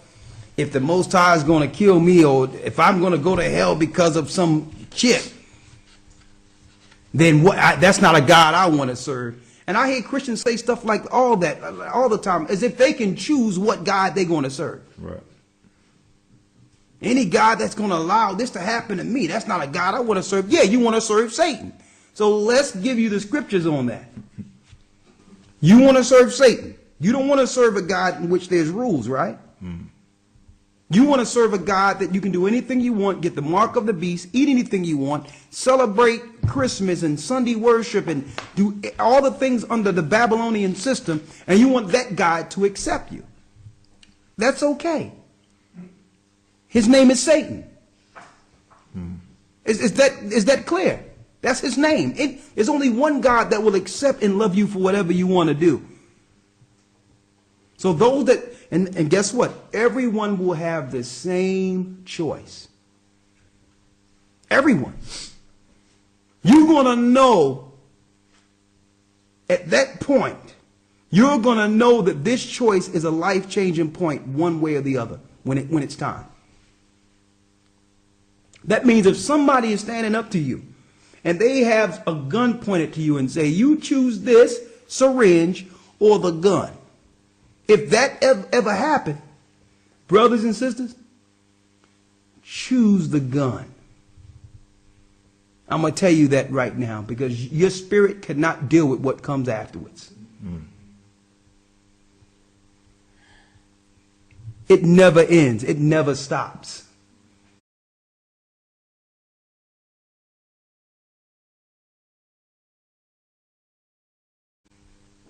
Okay?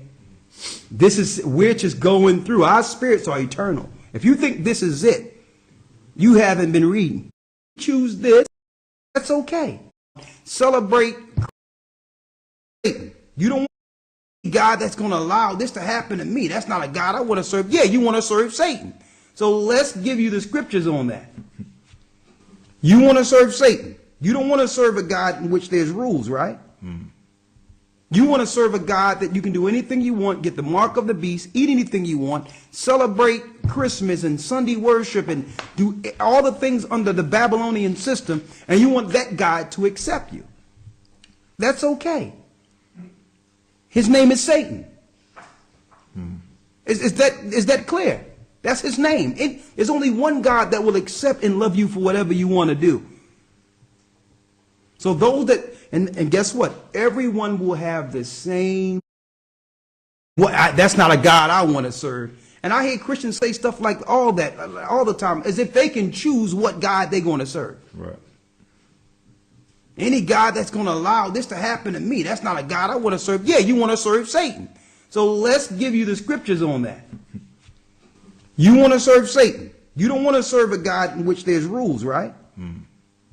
You want to serve a God that you can do anything you want, get the mark of the beast, eat anything you want, celebrate Christmas and Sunday worship and do all the things under the Babylonian system, and you want that God to accept you. That's okay. His name is Satan.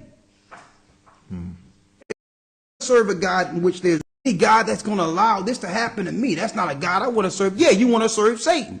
So let's give you the scriptures on that. You want to serve Satan. You don't want to serve a God in which there's rules, right? You want to serve a God